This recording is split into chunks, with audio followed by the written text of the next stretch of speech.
നമുക്ക് ദൈവസന്നിധിയിൽ തിരുവചന ചിന്തയ്ക്കായിട്ട് ഒരുങ്ങാം. നമ്മുടെ പുസ്തകങ്ങളെ തുറക്കാം. എസ്തേറിൻ്റെ പുസ്തകമാണ് ധ്യാനത്തിനായിട്ട് എടുക്കുക. കഴിവതും പുസ്തകങ്ങൾ കരങ്ങളിലെടുത്ത് എസ്തേറിൻ്റെ പുസ്തകം, നമുക്കറിയാം വേദപുസ്തകത്തിലെ ചരിത്ര പുസ്തകങ്ങളൊന്നാണ് എസ്തേറിൻ്റെ പുസ്തകം. അതുപോലൊക്കെ തന്നെ സ്ത്രീകളുടെ പേരിൽ 2 പുസ്തകങ്ങൾ നമ്മൾ വേദപുസ്തകത്തിൽ കാണുന്നുണ്ട്. ഒന്ന് രൂത്തിൻ്റെ പുസ്തകവും മറ്റൊന്ന് എസ്തേറിൻ്റെ പുസ്തകമാണ്. അപ്പോൾ എസ്തേറിൻ്റെ പുസ്തകം ഒന്ന് ധ്യാനിക്കുവാൻ ഇന്ന് രാത്രി ഒരു നിയോഗമുണ്ട്. ദൈവമായ കർത്താവ് നമ്മളെ സഹായിക്കട്ടെ. അവിടെ കാണുന്നു അതിൻ്റെ ഒരു പ്രവാസകാലം. പ്രവാസത്തിന് ഒടുവിൽ നാം കാണുന്നുണ്ട് ആലയം പണിയാൻ വേണ്ടി കോരശ് രാജാവ് വിളംബരം കൊടുക്കുകയും, അതാണ് എസ്രായുടെ പുസ്തകത്തിലൊക്കെ നാം കാണുക. അവർ ഗ്രൂപ്പായിട്ട് ആദ്യം സെരുബാബലിൻ്റെ നേതൃത്വത്തിലും പിന്നെ എസ്രായുടെ നേതൃത്വത്തിലും നെഹമ്യാവിൻ്റെ നേതൃത്വത്തിലൊക്കെ വരുന്നതായിട്ട് നാം കാണുന്നുണ്ട്. എന്നാൽ പ്രവാസത്തിൽ നിന്ന് മടങ്ങിപ്പോകാത്ത ഒരു ശേഷിപ്പ് അവിടെ ഉണ്ടായിരുന്നു എന്ന് കാണുന്നു. അവർക്കുണ്ടായ ഒരു വലിയ ബുദ്ധിമുട്ട് ഇവിടെ നാം കാണുകയാണ്. ആ പുസ്തകം, എസ്തേറിൻ്റെ പുസ്തകം, എന്തുകൊണ്ടും വേദപുസ്തക ചരിത്രത്തിൻ്റെ ഭാഗമായ ഈ പുസ്തകം നമ്മൾ ധ്യാനിക്കുമ്പോൾ വേദപുസ്തക ചരിത്രം നമ്മൾ പഠിക്കുന്ന ഒരിക്കലും ചരിത്ര ഒരു വിദ്യാർത്ഥിയുടെ ലാഘവത്വത്തോടല്ല. ചരിത്രത്തിൽ ഇടപെട്ട ദൈവം നമ്മുടെ ചരിത്രത്തിലും ഇടപെടുമെന്നുള്ള ഉത്തമമായ ബോധ്യത്തിലാണ് വേദപുസ്തക ചരിത്രം പഠിക്കേണ്ടത്. ചരിത്രത്തിൽ ഇടപെട്ട ദൈവം നമ്മുടെ ചരിത്രത്തിലും ഇടപെടുമെന്നുള്ള ഒരു ബോധ്യം. ഹല്ലേലൂയ. ആ ദൈവം ഇന്നലെയും ഇന്നും എന്നേക്കും അനന്യനായ ദൈവമായതുകൊണ്ടാണ്. അതുകൊണ്ട് എസ്തേറിൻ്റെ പുസ്തകത്തിൽ നമുക്കൊന്ന് ധ്യാനിക്കാം. അഹശ്വേരോശ് രാജാവിൻ്റെ കാലം, ആ കാലത്തെക്കുറിച്ച് കാണുന്നു. അവിടെ ശൂഷൻ രാജധാനി കാണുന്നുണ്ട്. അവിടെ നെഹമ്യാവിൻ്റെ പുസ്തകത്തിലും നമ്മൾ ഈ ശൂഷൻ രാജധാനി കാണുന്നുണ്ട്. നെഹമ്യാവ് എന്ന ഞാൻ ശൂഷൻ രാജധാനി ആയിരിക്കുമ്പോൾ ഹനാനിയും മറ്റു പുരുഷന്മാരും യെരൂശലേമിൽ നിന്ന് വരികയും ഞാൻ അവരെക്കുറിച്ച് ആ ദേശത്തെക്കുറിച്ച് ചോദിക്കുകയും അവർ ആ ദേശം വല്ലാതെ കഷ്ടത്തിലായിരിക്കുന്നു, അപമാനത്തിലായിരിക്കുന്നു, മതിലുകൾ ഇടിഞ്ഞു കിടക്കുന്നു, വാതിലുകൾ തീ വെച്ചിട്ടിരിക്കുന്നു എന്ന് കേട്ടപ്പോൾ ഞാനിരുന്നു കരഞ്ഞു എന്നുള്ള ഒരു കാര്യം നെഹമ്യാവിൽ കാണുന്നുണ്ട്. എസ്തേറിൻ്റെ പുസ്തകത്തിൽ നാം കാണുന്നു ശൂഷൻ രാജധാനിയാണ് അതിൻ്റെ കോണ്ടസ്റ്റ്. അവിടെ നടന്ന ഒരു കാര്യം ഇരിക്കുകയാണ്. വാഴ്ചയുടെ 3-ാം ആണ്ടിൽ 3-ാമത്തെ വാക്യം, തൻ്റെ സകല പ്രഭുക്കന്മാർക്കും ഭൃത്യന്മാർക്കും ഒരു വിരുന്ന് കഴിക്കുകയാണ്. രാജാക്കൻ അവൻ സങ്കടം തോന്നി ഇച്ചിരി ഇങ്ങോട്ട് തന്നിട്ട് പൊക്കോളും. ഒരു കള്ളനും ഷെയ്ഡേ തപ്പത്തില്ല. അവിടെ ചെരുപ്പ, മനോരമ, പഴയ പാത്രം ഇതൊക്കെ കിടക്കാല്ലേ. ആരെങ്കിലും കള്ളൻ ഷെയ്ഡേ കയറി തപ്പോ? ഇല്ല. അവിടെ ആരെങ്കിലും ആഭരണം വെക്കുമോ? ഇല്ല. അതുകൊണ്ട് അവിടെ വെച്ചത്. അയ്യോ എൻ്റെ അമ്മോ, എന്തോ പൈസ അപ്പോൾ ഇങ്ങനെ വാരിയിടുക. ഇട്ടിട്ട് ഈ മനുഷ്യനെ കുടിക്കണം. കയ്യിൽ കുപ്പിയുണ്ട്. പിന്നെ വന്ന വഴിക്ക് തന്നെ ബീഫ് ഫ്രൈ ഒക്കെ മേടിച്ചുകൊണ്ടാണ് വന്നേക്കുന്നത്. ടച്ചിങ്സ് ഒക്കെ ഉണ്ട്, കുടിക്കണം. പക്ഷേ ഞങ്ങളിരിക്കുന്നുണ്ട് കുടിക്കാൻ വയ്യാക്ക. അങ്ങ് അരിശം കയറി പെട്രോളൊക്കെ. ഇവളൊരു കസരി എടുത്തങ്ങ് തല്ലി ഓടിച്ചു. ഭാര്യയോട് പറഞ്ഞിട്ട്. അപ്പോൾ എൻ്റെ അമ്മ ചോദിച്ചിട്ടാ, നീ എന്നെയാണ് അവിടെ തല്ലിയത്, നീ എന്തിനാ ഈ തല്ലി ഓടിച്ചത്? സത്യമായിട്ട് ആൻറ്റി എനിക്ക് കുടിക്കണം, നിങ്ങളൊന്ന് പോയി തരാമോ, എനിക്ക് കുടിച്ചേ ഒക്കത്തുള്ളൂ, എന്നെ വിറയ്ക്കുന്നു. അപ്പോൾ അദ്ദേഹത്തിന് കുടിക്കാനുള്ള വെപ്രോളം. നമ്മളിരിക്കുമ്പം കുടിക്കാനും പോയാൽ ഞങ്ങളിങ്ങനെ പോന്നു. പക്ഷേ പിന്നെ കേട്ടു ഇതെല്ലാം പോയെന്ന്, എല്ലാം പോയി. അപ്പോൾ ഒത്തിരി വർഷം കഴിഞ്ഞ് ഞാനൊരു രാത്രിയിൽ ഈ എളിയവൻ ഇങ്ങനെ വരുമ്പോൾ ഞങ്ങളുടെ നാട്ടിലെ ടൗണിലെ ഒരു തട്ടുകടയുടെ മുമ്പിൽ ഇദ്ദേഹം നിൽക്കുക. ഞാൻ പേര് പറഞ്ഞില്ലല്ലോ, നിങ്ങൾക്ക് അറിയത്തില്ലല്ലോ, എങ്കിലും നടന്ന സംഭവം. തട്ടുകടയുടെ മുമ്പിൽ നിൽക്കുന്ന കണ്ടപ്പം പഴയ പുള്ളിയല്ലേ, ഇട്ടേച്ച് പാനൊക്കോ പഴയ പുലിയല്ലേ. ഞാൻ പതുക്കെ ചവിട്ടി, അച്ഛാ എന്തുകൊണ്ട് വിശേഷം? ഒന്നും ഇല്ല. അപ്പോൾ ഞാൻ പറഞ്ഞു ഇങ്ങനെ ബാങ്ക്രപ്റ്റായി, വീട് ജപ്തി, അങ്ങനെയൊക്കെ കുറേ കാര്യങ്ങളൊക്കെ കേൾക്കുന്നു. എന്തായി? ഈ മനുഷ്യൻ എന്നോട് പറയാ, മോനെ what you think about me man? I know how to handle the situation. I just need a phone. That's only I need. I know how to do the business. ഇത്ര ടൺ സാധനം കയറ്റി വിട്ടേക്കണ്ട, അത് ഇത്ര കോടി രൂപയുടെ സാധനം. That commission itself comes around 20 to 30 lakhs of rupees. And that money will be credited into my account within 2-3 weeks. And things will be sold. ഞാനിങ്ങനെ അന്തം വിട്ട് നിൽക്കുക. ഇത്ര കോടി രൂപ കയറ്റി വിട്ടു, ഇത്ര കോടി രൂപ കമ്മീഷൻ കിട്ടും. ഇതെല്ലാം പറഞ്ഞിട്ട് ആ മനുഷ്യൻ എന്നോട് പെതുക്കെ പറഞ്ഞു, ഒരു 50 രൂപ തരാം 2 ദോശ കഴിക്കണം. എനിക്ക് സത്യത്തിൽ അങ്ങ് കരയണം തോന്നി. പൈസ വാരി എറിയുന്ന കണ്ട് 50 രൂപ 2 ദോശ. എന്നാൽ പിന്നെ ഈ കണക്ക് പറയാതിരിക്കണ്ടേ, ഈ കോടിയുടെ കണക്ക്. ഇതെല്ലാം പറഞ്ഞിട്ടാണ് പറഞ്ഞു. അപ്പോൾ എനിക്കൊരു കാര്യം മനസ്സിലാക്കി, ഒന്നും പ്രദർശിപ്പിക്കാതെ ജീവിക്കുന്ന ഏറ്റവും നല്ലത്, അല്ലേ? എത്രയും പിന്നെ ആരോഗ്യവും പ്രദർശിപ്പിക്കേണ്ട, സൗന്ദര്യവും പ്രദർശിപ്പിക്കേണ്ട, മഹിമയും പ്രദർശിപ്പിക്കേണ്ട, പണവും പ്രദർശിപ്പിക്കേണ്ട, കർത്താവിൽ മറഞ്ഞുള്ളൊരു ജീവിതമുണ്ടോ? അതല്ലേ ഏറ്റവും വലിയത്. നഗരങ്ങളെല്ലാം ഉയർത്തി ദൈവത്തിനൊന്ന് നന്ദി പറഞ്ഞ് ഹല്ലേലൂയ, ഹല്ലേലൂയ. സൗന്ദര്യമൊക്കെ ഇങ്ങനെ പ്രദർശിപ്പിക്കുന്ന ഒരു കാലഘട്ടത്തിൽ നമ്മൾ ജീവിക്കുമ്പോൾ ബൈബിൾ പ്രദാനം ചെയ്യുന്ന ഒരു പ്രതിസംസ്കാരമുണ്ട്. Bible always gives us a counter culture. ഒരു പ്രതിസംസ്കാരമാണ്. ഈ പ്രതിസംസ്കാരത്തിൽ വസ്തി പറയുകയാണ്, ഞാൻ എൻ്റെ സൗന്ദര്യത്തെ പ്രദർശിപ്പിക്കാനായിട്ട് ഇഷ്ടപ്പെടുന്നില്ലെന്നുള്ള ഉജ്ജ്വലമായൊരു നിലപാട്. പക്ഷേ അവിടം കൊണ്ട് ആ പിന്നത്തേതിൽ പറയുകയാണ്, കുറേ പേര് വന്ന് ശരിയല്ലാത്ത കുറച്ച് ഉപദേശം കൊടുത്തു. ഇത് ദൈവമാണ് ചരിത്രത്തിൽ ഇടപെടുന്നത്, അതുകൊണ്ട് ദൈവത്തിന് ചരിത്രം കൊണ്ടുപോകേണ്ടതായിട്ടുണ്ട്. എങ്കിലും കുറച്ച് പേര് വന്ന് പറഞ്ഞു, അങ്ങനെയല്ല, അവളെ ഒരു പാഠം പഠിപ്പിക്കണം എന്ന്, അല്ലെങ്കിൽ മറ്റ് സ്ത്രീകൾ തങ്ങളുടെ ഭർത്താക്കന്മാരെ അംഗീകരിക്കാത്ത ഒരു കാലം വരും, അതുകൊണ്ട് എന്ത് ചെയ്യണം, വസ്തിയെ പുറത്താക്കണമെന്ന് പറഞ്ഞു. അങ്ങനെ വസ്തിയെ പുറത്താക്കിയാണ്. വസ്തിയെ പുറത്താക്കിയിട്ട് അവിടേക്ക് മറ്റൊരു രാജ്ഞി എടുക്കുന്ന ചരിത്രം ആരംഭിക്കുമ്പോഴാണ് നമ്മൾ ഈ എസ്തേറിൻ്റെ ചരിത്രം കാണുക. അങ്ങനെ പോകുമ്പോൾ ഇത് പ്രവാസത്തിൽ നിന്ന് തിരിച്ചു പോകാത്ത ഒരു ജനം അവിടെ അവശേഷിക്കുന്ന അവർക്കുണ്ടായ ഒരു ചരിത്രപരമായ ഒരു സംഭവമാണ് നമ്മളിവിടെ കാണുക. രണ്ടാമത് അധ്യായത്തിലേക്ക്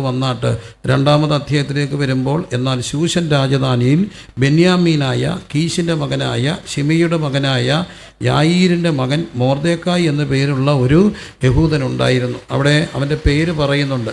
അതും കർത്താവിന് വളരെ ബൈബിളിന് പ്രാധാന്യമുള്ള ഒരു കാര്യമാണ്. ബൈബിൾ എന്നും വംശാവലി പറയാറുണ്ട്, ക്രിസ്തുവിൻ്റെ വംശാവലി നാം കാണാറുണ്ട്. എന്തുകൊണ്ടാണ് ഈ വംശാവലി പറയുന്നത്? അതുകൊണ്ട് എഫേസ്യ ലേഖനത്തിൽ നാം വായിക്കുന്നുണ്ട്, എല്ലാ കുടുംബത്തിനും പേർ വരുവാൻ കാരണമായ പിതാവാം ദൈവത്തിൻ്റെ തിരുസന്ധിയിൽ നാം എന്ത് ചെയ്യുന്നു, മുട്ടുകൊത്തുന്നു. അപ്പോൾ ഈ കുടുംബത്തിൻ്റെ പേര് വംശാവലി ചെറിയൊരു കാര്യമല്ല. എന്തുകൊണ്ടാണ് വംശാവലിക്ക് ഇത്രമാത്രം പ്രാധാന്യമുള്ളത്? ദൈവമാണ് കുടുംബം സ്ഥാപിച്ചത്. ആ കുടുംബം നിലനിൽക്കേണ്ടത് ദൈവികമായ ഒരു വ്യവസ്ഥിതിയാണ്. കുടുംബം നിലനിൽക്കപ്പെടണം. പക്ഷേ ഇന്ന് ഗൗരവമായ ഒരു അപജയം ക്രൈസ്തവ സമൂഹത്തിൽ ഉണ്ടാകുന്നത് വളരെ വളരെ വേദനയോടെയും ഭയത്തോടെയും കാണേണ്ട ഒന്നാണ്. എളിവനായി ദാസൻ പോകുന്നിടത്തെല്ലാം അത് പറയാറുണ്ട്, ഒരു നിയോഗം പോലെ. അതിൻ്റെ പേര് ഞാൻ വിമർശനങ്ങൾ ഏറ്റിട്ടുണ്ട്. എങ്കിലും പറയട്ടെ, ഇന്ന് ക്രൈസ്തവ സമൂഹത്തിൻ്റെ ഏറ്റവും വലിയൊരു ബുദ്ധിമുട്ട് മക്കൾക്ക് കല്യാണം കഴിക്കേണ്ട എന്നുള്ളതാണ്. പ്രായമേറെ നിന്നിട്ടും കല്യാണം കഴിക്കാൻ നിൽക്കുക. 30 വയസ്സ് 40 വയസ്സൊക്കെ ആയിട്ടും കെട്ടാതെ നിൽക്കുക. എൻ്റെ അമ്മ, ഈ പിള്ളേരിനി എപ്പോഴാണ് കെട്ടുക? ഇവർക്കൊരു ഭയമാണ് കല്യാണം കഴിക്കാൻ. അങ്ങനെയുള്ളൊരു പെൺകുട്ടി എൻ്റെ അടുക്ക വന്നിട്ട് പറഞ്ഞു, അവസാനം അവർ പറഞ്ഞ് കല്യാണം കഴിക്കാം, പക്ഷേ 30+ ആണ്, ഇഷ്ടംപോലെ ഡിഗ്രിയൊക്കെ ഉണ്ട്, കെട്ടണ്ടേ. പക്ഷേ അവിടെ condition, with a condition she agree to the marriage. എന്താണെന്നറിയാം കണ്ടീഷൻ? മക്കൾ വേണ്ട എന്നുള്ള ഒരാളെ കിട്ടണം, അല്ലെങ്കിൽ ഒരാൾ കുഞ്ഞുണ്ടെന്ന് പറയുന്ന ഒരാളെ വേണം. എവിടെ നിന്ന് തപ്പിക്കൊടുക്കും? അപ്പം ഞാൻ ഏതായാലും ഒരു കുസൃതിച്ചെന്ന് ചോദിച്ചു, കുഞ്ഞ് എത്രാമത്തെയാ? അവൾ പറഞ്ഞ് ഞാൻ 3-മത്തെയാ. എൻ്റെ അമ്മ, നിന്നോട് നിൻ്റെ അമ്മ 1 മതിയെന്ന് പറഞ്ഞപ്പോൾ, 1 ഉണ്ടായപ്പോൾ ഇനി എനിക്ക് വേണ്ടാന്ന് പറഞ്ഞായിരുന്നു ഇവള് കാണുമായിരുന്നു? ഇല്ല. കുടുംബം പേര് നിലനിർത്താൻ അവർ സ്വീകരിച്ചു, മക്കളെ സ്വീകരിച്ചു, ഇല്ലേ? എങ്കിലും ഒരു 20 വർഷം കഴിഞ്ഞ് കർത്താവ് വരാൻ താമസിച്ചാൽ, എളിയവൻ ഇവിടെ ഉണ്ടെങ്കിൽ, അല്ലെങ്കിൽ ഒരു 30 വർഷം കഴിഞ്ഞ് നമ്മൾ കാണുമെന്ന് അറിയത്തില്ല. എങ്കിലും അന്ന് ചോദിച്ചാൽ ചോദിക്കേണ്ടാത്തൊരു ചോദ്യം ഇന്ന് ചോദിക്കുക. ഈ മക്കളൊക്കെ കാണാൻ വേണ്ടിയാ. 2-മത്തെ മക്കളൊന്ന് കൈവെക്കാമോ? വീട്ടിൽ 2-മത്തെ മക്കൾ നല്ല കാര്യമല്ലേ? 2-മത്തെ മക്കൾ. 3-മത്തെ മക്കളൊന്ന് കൈവെക്കാം. 3, ദൈവം അനുഗ്രഹിക്കട്ടെ. 4-മത്തെ മക്കൾ 4, 5-മത്തെ മക്കൾ 5. ഇനി ഒരു 10 വർഷം കഴിഞ്ഞ് ഞാൻ അല്ലെങ്കിൽ 30 വർഷം കഴിഞ്ഞ് ചോദിച്ചാൽ ഇവരാരും കാണുമോ? അറിയില്ല. ഉണ്ടാകട്ടെ. 5. 6-മത്തെ മക്കളുണ്ടോ? 1, 2. വളരെ കൈകൾ ഉണ്ട്, അച്ഛനുണ്ട്. ഒരു 50 വയസ്സിന് മേളുള്ളവരാ അല്ലേ? 6-മത്തെ. 7-മത്തെ മക്കളുണ്ടോ? ഉണ്ട്. ദൈവം അനുഗ്രഹിക്കട്ടെ. 7. 8-മത്തെ മക്കളുണ്ടോ? ഉണ്ട്. കരങ്ങൾ ഉയർത്തുന്നു. പുറകിലൊരച്ഛൻ ചിരിച്ചുകൊണ്ട് കൈവക്കി നല്ലൊരു കയ്യടി കൊടുത്തരും. 8-മത്തെ മക്കൾ. 9-മത്തെ മക്കളുണ്ടോ? 9. ഉണ്ട്. എൻ്റെ ദൈവം അനുഗ്രഹിക്കട്ടോ. 9. 10 എൻ്റെ കർത്താവേ സ്തോത്രം. 10-മത്തെ ആൾ കുഞ്ഞ് അച്ഛൻ അവിടെ ഇരിപ്പുണ്ട്. 11 ഉണ്ടോ? 11, 12, 13. ഞാൻ എൻ്റെ ആയുസ്സിൽ ഏറ്റവും കൂടുതൽ കണ്ടേക്കുന്ന 14 മക്കളുള്ള ഒരു അപ്പനും അമ്മയെ കാണാൻ പോയി അപ്പച്ചനെ അമ്മച്ചിയെ കണ്ടു. അപ്പോൾ ഈ അപ്പച്ചൻ എന്നോട് പറഞ്ഞു, അവിടെ കല്യാണം കഴിഞ്ഞപ്പം ഡോക്ടർ പറഞ്ഞു, ആൻറ്റിക്ക് അന്ന് അമ്മച്ചിയല്ല ആൻറ്റിക്ക് യൂട്രസ് ക്യാൻസറാണ്, അതുകൊണ്ട് ഒരു കുഞ്ഞു പോലും ഉണ്ടാകത്തില്ല, യൂട്രസ് എടുത്ത് കളയണം. പക്ഷേ അവർ മുട്ടുകുത്തി 2 പേരും കൂടെ കരം കോർത്ത് പിടിച്ച് പ്രാർത്ഥിച്ചു, മക്കളെ തന്നാൽ നോൺ സ്റ്റോപ്പ് സ്വീകരിച്ചോളാം, ക്യാൻസർ സൗഖ്യമാക്കിയാൽ മതി. കർത്താവ് സൗഖ്യമാക്കി, കണ്ടീഷൻ മാനിച്ചു, കൊടുത്തു മക്കളെ. 1, 2, 3, 4, 5, 6, 7, 8, 9, 10, 11, 12, 13, 14. ഈ അപ്പച്ചൻ എന്നോട് പറയാം, പാസ്റ്റർജി സ്റ്റിൽ ഐ ആം ഓക്കെ, അമ്മച്ചി is not okay, it is not my problem. അപ്പോൾ ഇഷ്ടം പോലെ മക്കൾ, എത്ര 14 മക്കൾ. പക്ഷേ ഈ 14 മക്കളും ഓരോ രാജ്യത്തും മിഷണറി വേല ചെയ്യുന്നവരാണ്, ഇന്ത്യയെ സ്നേഹിക്കുന്നവരാണ്, അവരെല്ലാം സുവിശേഷത്തിൻ്റെ വക്താക്കളാണ്. അപ്പോൾ എന്തുകൊണ്ടാണ് മക്കൾ ദൈവത്തിൻ്റെ അനുഗ്രഹം എന്ന് പറയുന്നത്? അതിന് ഒരു കാര്യമുണ്ട്. 1-മത്തെ കാര്യം, പ്രിയമുള്ളവരെ, അതുകൊണ്ടാണ് വംശാവലിക്ക് പ്രാധാന്യം.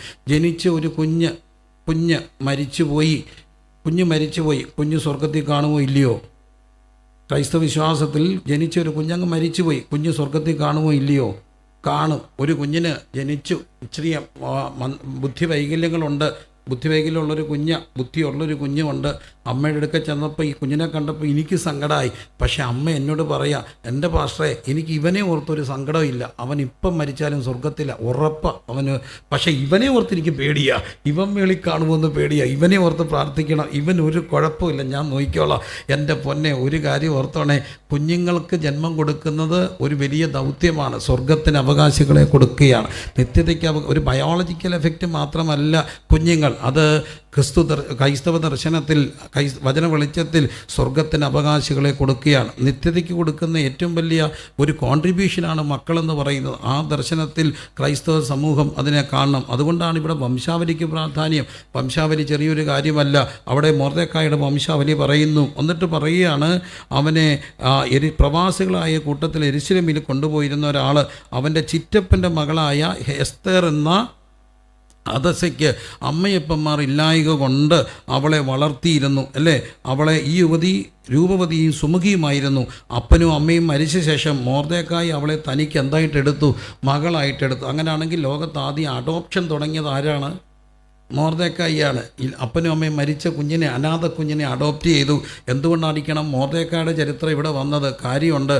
സങ്കീർത്തനത്തിൽ നാം വായിക്കുന്നു, എളിയവനെ ആദരിക്കുന്നവൻ ഭാഗ്യവാൻ, അനർത്ഥകാലത്ത് ആര് വിടുവിക്കും? യഹോവ അവനെ വിടുവിക്കും. നേരത്തെ ക്വസ്റ്റ്യൻ പേപ്പർ ഔട്ടാക്കിയ 6 ചോദ്യം ഇട്ട ഒരു ക്വസ്റ്റ്യൻ പേപ്പർ മത്തായി 25 തേജസ്സിൻ്റെ സിംഹാസനത്തിൽ ഇരുന്നു കൊണ്ട് കർത്താവ് ചോദിക്കുമെന്ന്. എന്താ? ഞാൻ നഗ്നനായിരുന്നു, ഞാൻ വിശന്നിരുന്നു, ഞാൻ തടവിലായിരുന്നു, ഇങ്ങനെ ആദിയായ ചോദ്യങ്ങൾ ചോദിച്ചു. എപ്പോഴാണ് കർത്താവേയും ചോദിക്കുമ്പോൾ പറയുന്നുണ്ട്, ഈ ചെറിയവർക്ക് ചെയ്യാഞ്ഞത് എനിക്കാ ചെയ്തത്, ഈ ചെറിയവർക്ക് ചെയ്തത് എനിക്കാണ് ചെയ്തതും. അപ്പോൾ എന്താണ് ദൈവം? ആരുടെ ദൈവം? എളിയവരുടെ ദൈവമാണ്. അനാഥയായ ഒരു കുട്ടി, അവൾ അനാഥപ്പെട്ടു പോയാൽ അവളുടെ ജീവിതത്തിൽ ഇനി ആരാ ഉള്ളത്?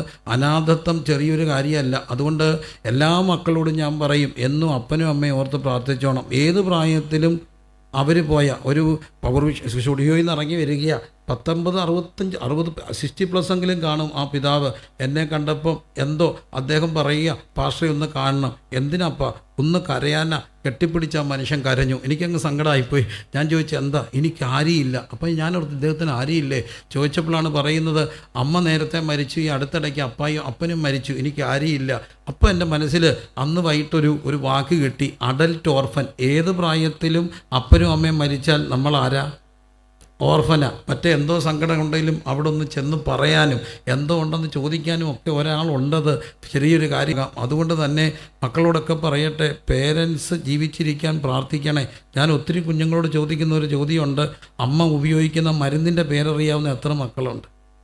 കൃത്യമായ ഡോസ്. അപ്പൻ ഉപയോഗിക്കുന്ന മരുന്നിൻ്റെ പേരുകൾ അറിയാവുന്ന എത്ര പേരുണ്ട്? ദൈവം അനുഗ്രഹിക്കട്ടെ. വളരെ കുറവായിരിക്കും. ഒത്തിരി മക്കളോട് ഞാൻ ചോദിച്ചപ്പോൾ അവർ നേഴ്സാണ്, പക്ഷേ അമ്മ ഉപയോഗിക്കുന്ന മരുന്നിൻ്റെ പേരറിയത്തില്ല. അവർ നേഴ്സൊക്കെയാണ്, പക്ഷേ അമ്മ ഉപയോഗിക്കുന്നതിൻ്റെ മരുന്നിൻ്റെ പേരറിയത്തില്ല. മറ്റു പലർക്കും എടുത്തു കൊടുക്കും ജോലിയുടെ ഭാഗമായിട്ട്. ഓർത്തോണേ, അപ്പനും അമ്മയും ജീവിച്ചിരിക്കുക കാര്യമല്ല. ആ കുട്ടി അഡോപ്റ്റായിട്ടുള്ളൊരു കുഞ്ഞായിരുന്നു ആ പെൺകുട്ടി. പക്ഷേ അവിടെ അപ്പന് മരിച്ചുപോയി. അമ്മ ഒരു ദിവസം അവളെയും കൊണ്ട് നെഞ്ചിനകത്ത് വേദനയുണ്ടായി പോകുന്ന വഴിക്ക് അമ്മയും മരിച്ചുപോയി. അന്ന് ആ കുട്ടി 4ാം ക്ലാസ്സിൽ.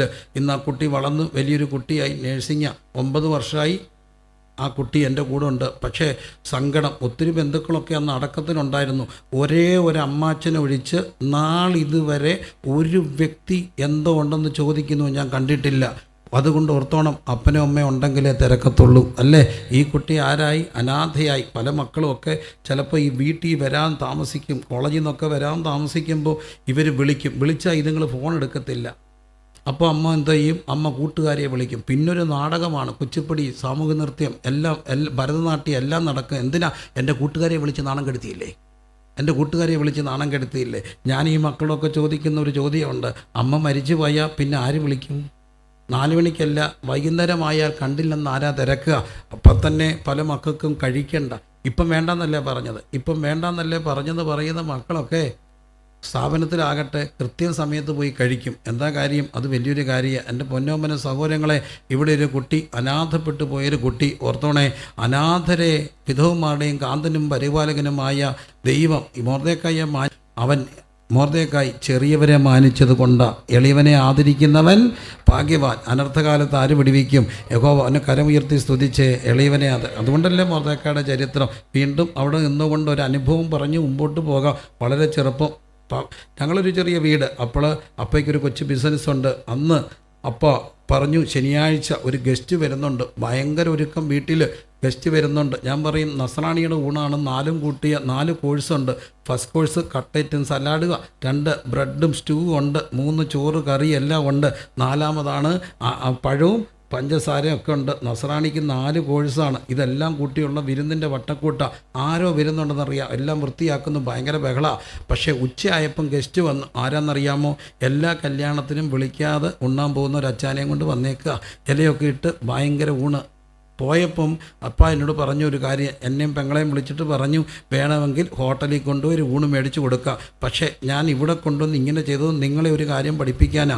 എളിയവനെ ആദരിക്കുന്നവൻ ഭാഗ്യവാൻ. അനർത്ഥകാലത്ത് ആര് വിടുവിക്കും? യഹോവ വിടുവിക്കും. ഇവിടെ മൊർദെഖായി ആ കുട്ടിയെ എടുത്ത് വളർത്തുക, മകളായിട്ടെടുത്തു. ഇനി രണ്ടാമത് മൊർദെഖായിയുടെ ഒരു പ്രത്യേകത ഞാൻ കാണുന്നുണ്ട്.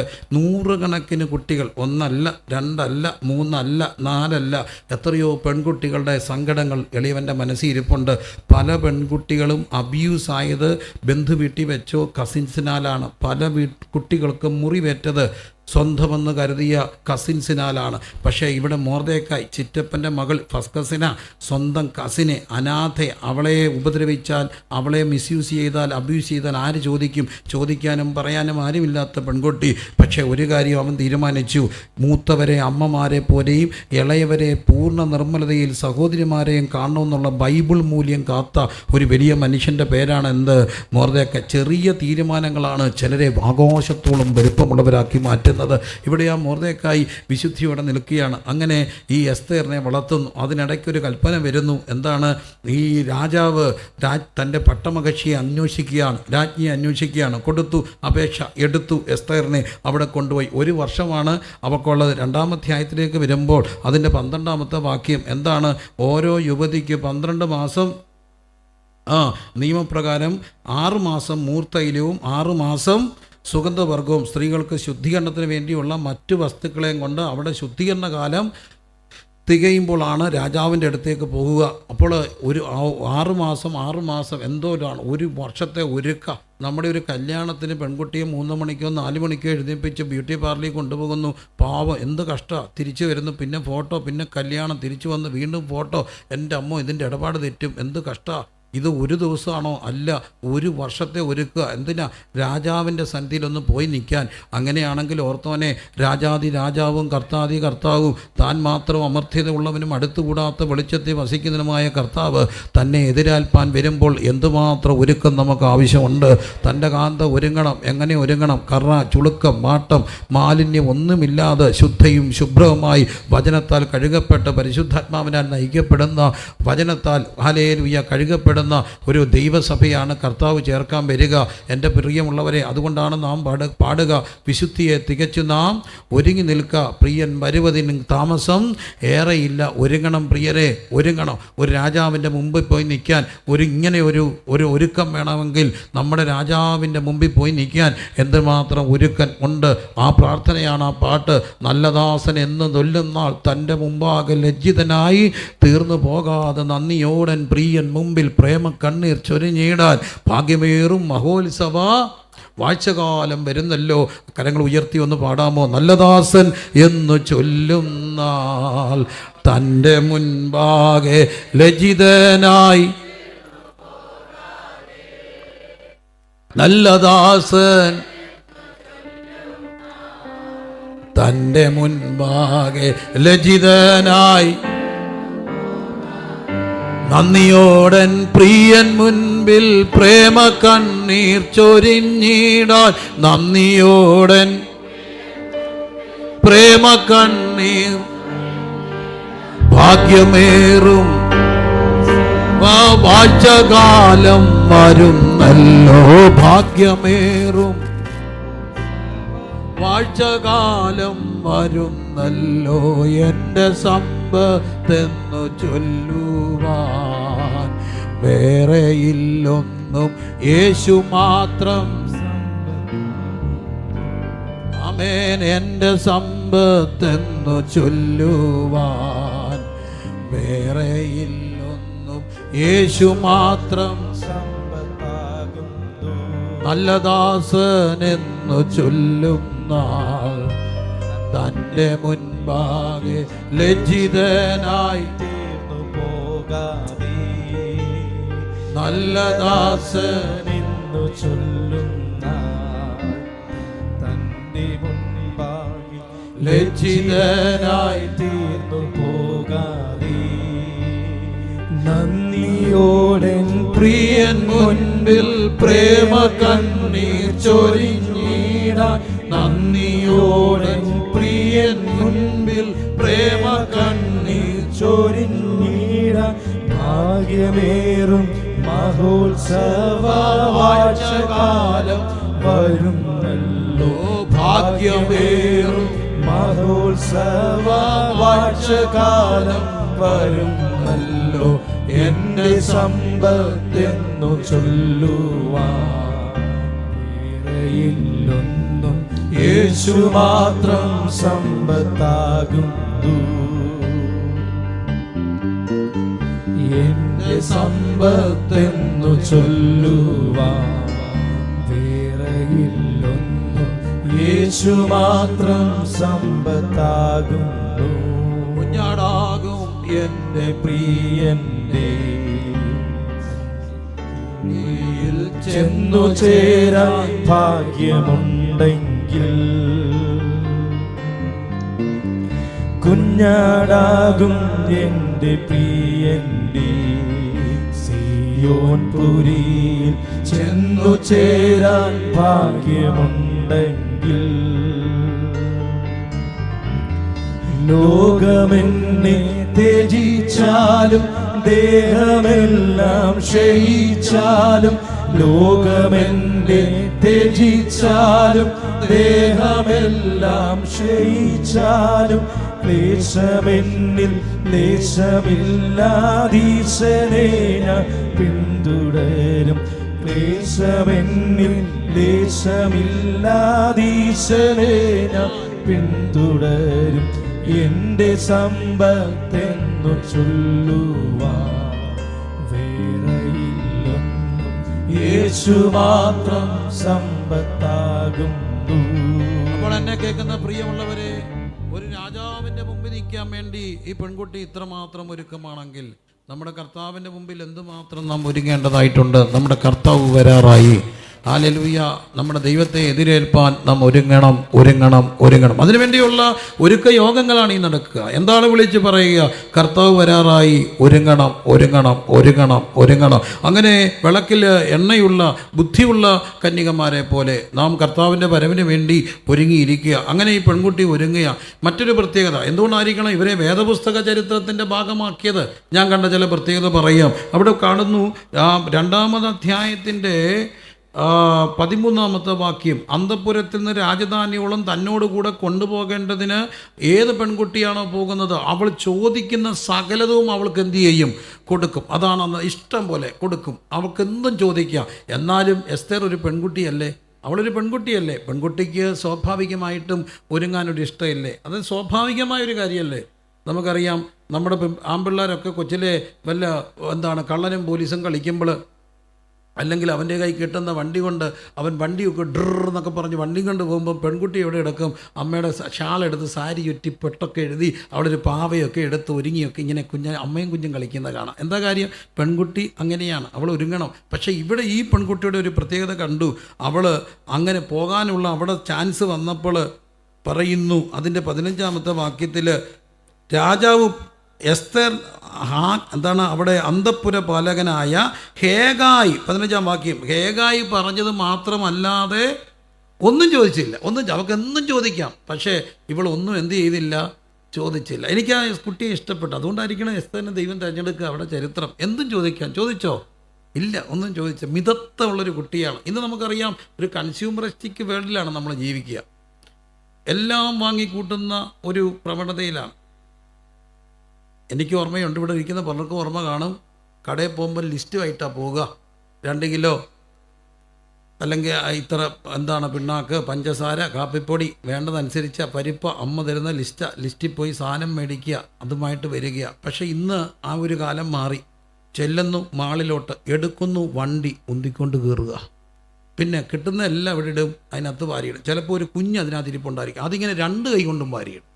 പിന്നെ അതിനെ കരയിപ്പിക്കാതിരിക്കാൻ വേണ്ടി എന്തെങ്കിലുമൊക്കെ എടുക്കും. പലതും നമുക്ക് എന്തുള്ളതല്ല, ആവശ്യമുള്ളതല്ല, സത്യമല്ലേ, വാങ്ങിക്കൂട്ടുക. പക്ഷേ ഈ കുട്ടി പറഞ്ഞു എനിക്കൊന്നും വേണ്ട, അകായി നിർബന്ധിച്ചതല്ലാതെ ഒന്നും എന്ത് ചെയ്തില്ല, എടുത്തില്ല. എന്തൊരു ആഠ്യത്വമാണ്, എന്തൊരു കുലീനത്വമാണ്, എന്തൊരു മനസ്സാണ്, എന്തൊരു മിതത്വമാണ്. മിതത്വമുള്ളൊരു പെൺകുട്ടിയുടെ ചരിത്രമാണ് എസ്തേറിൻ്റെ ചരിത്രം. കണ്ടോ?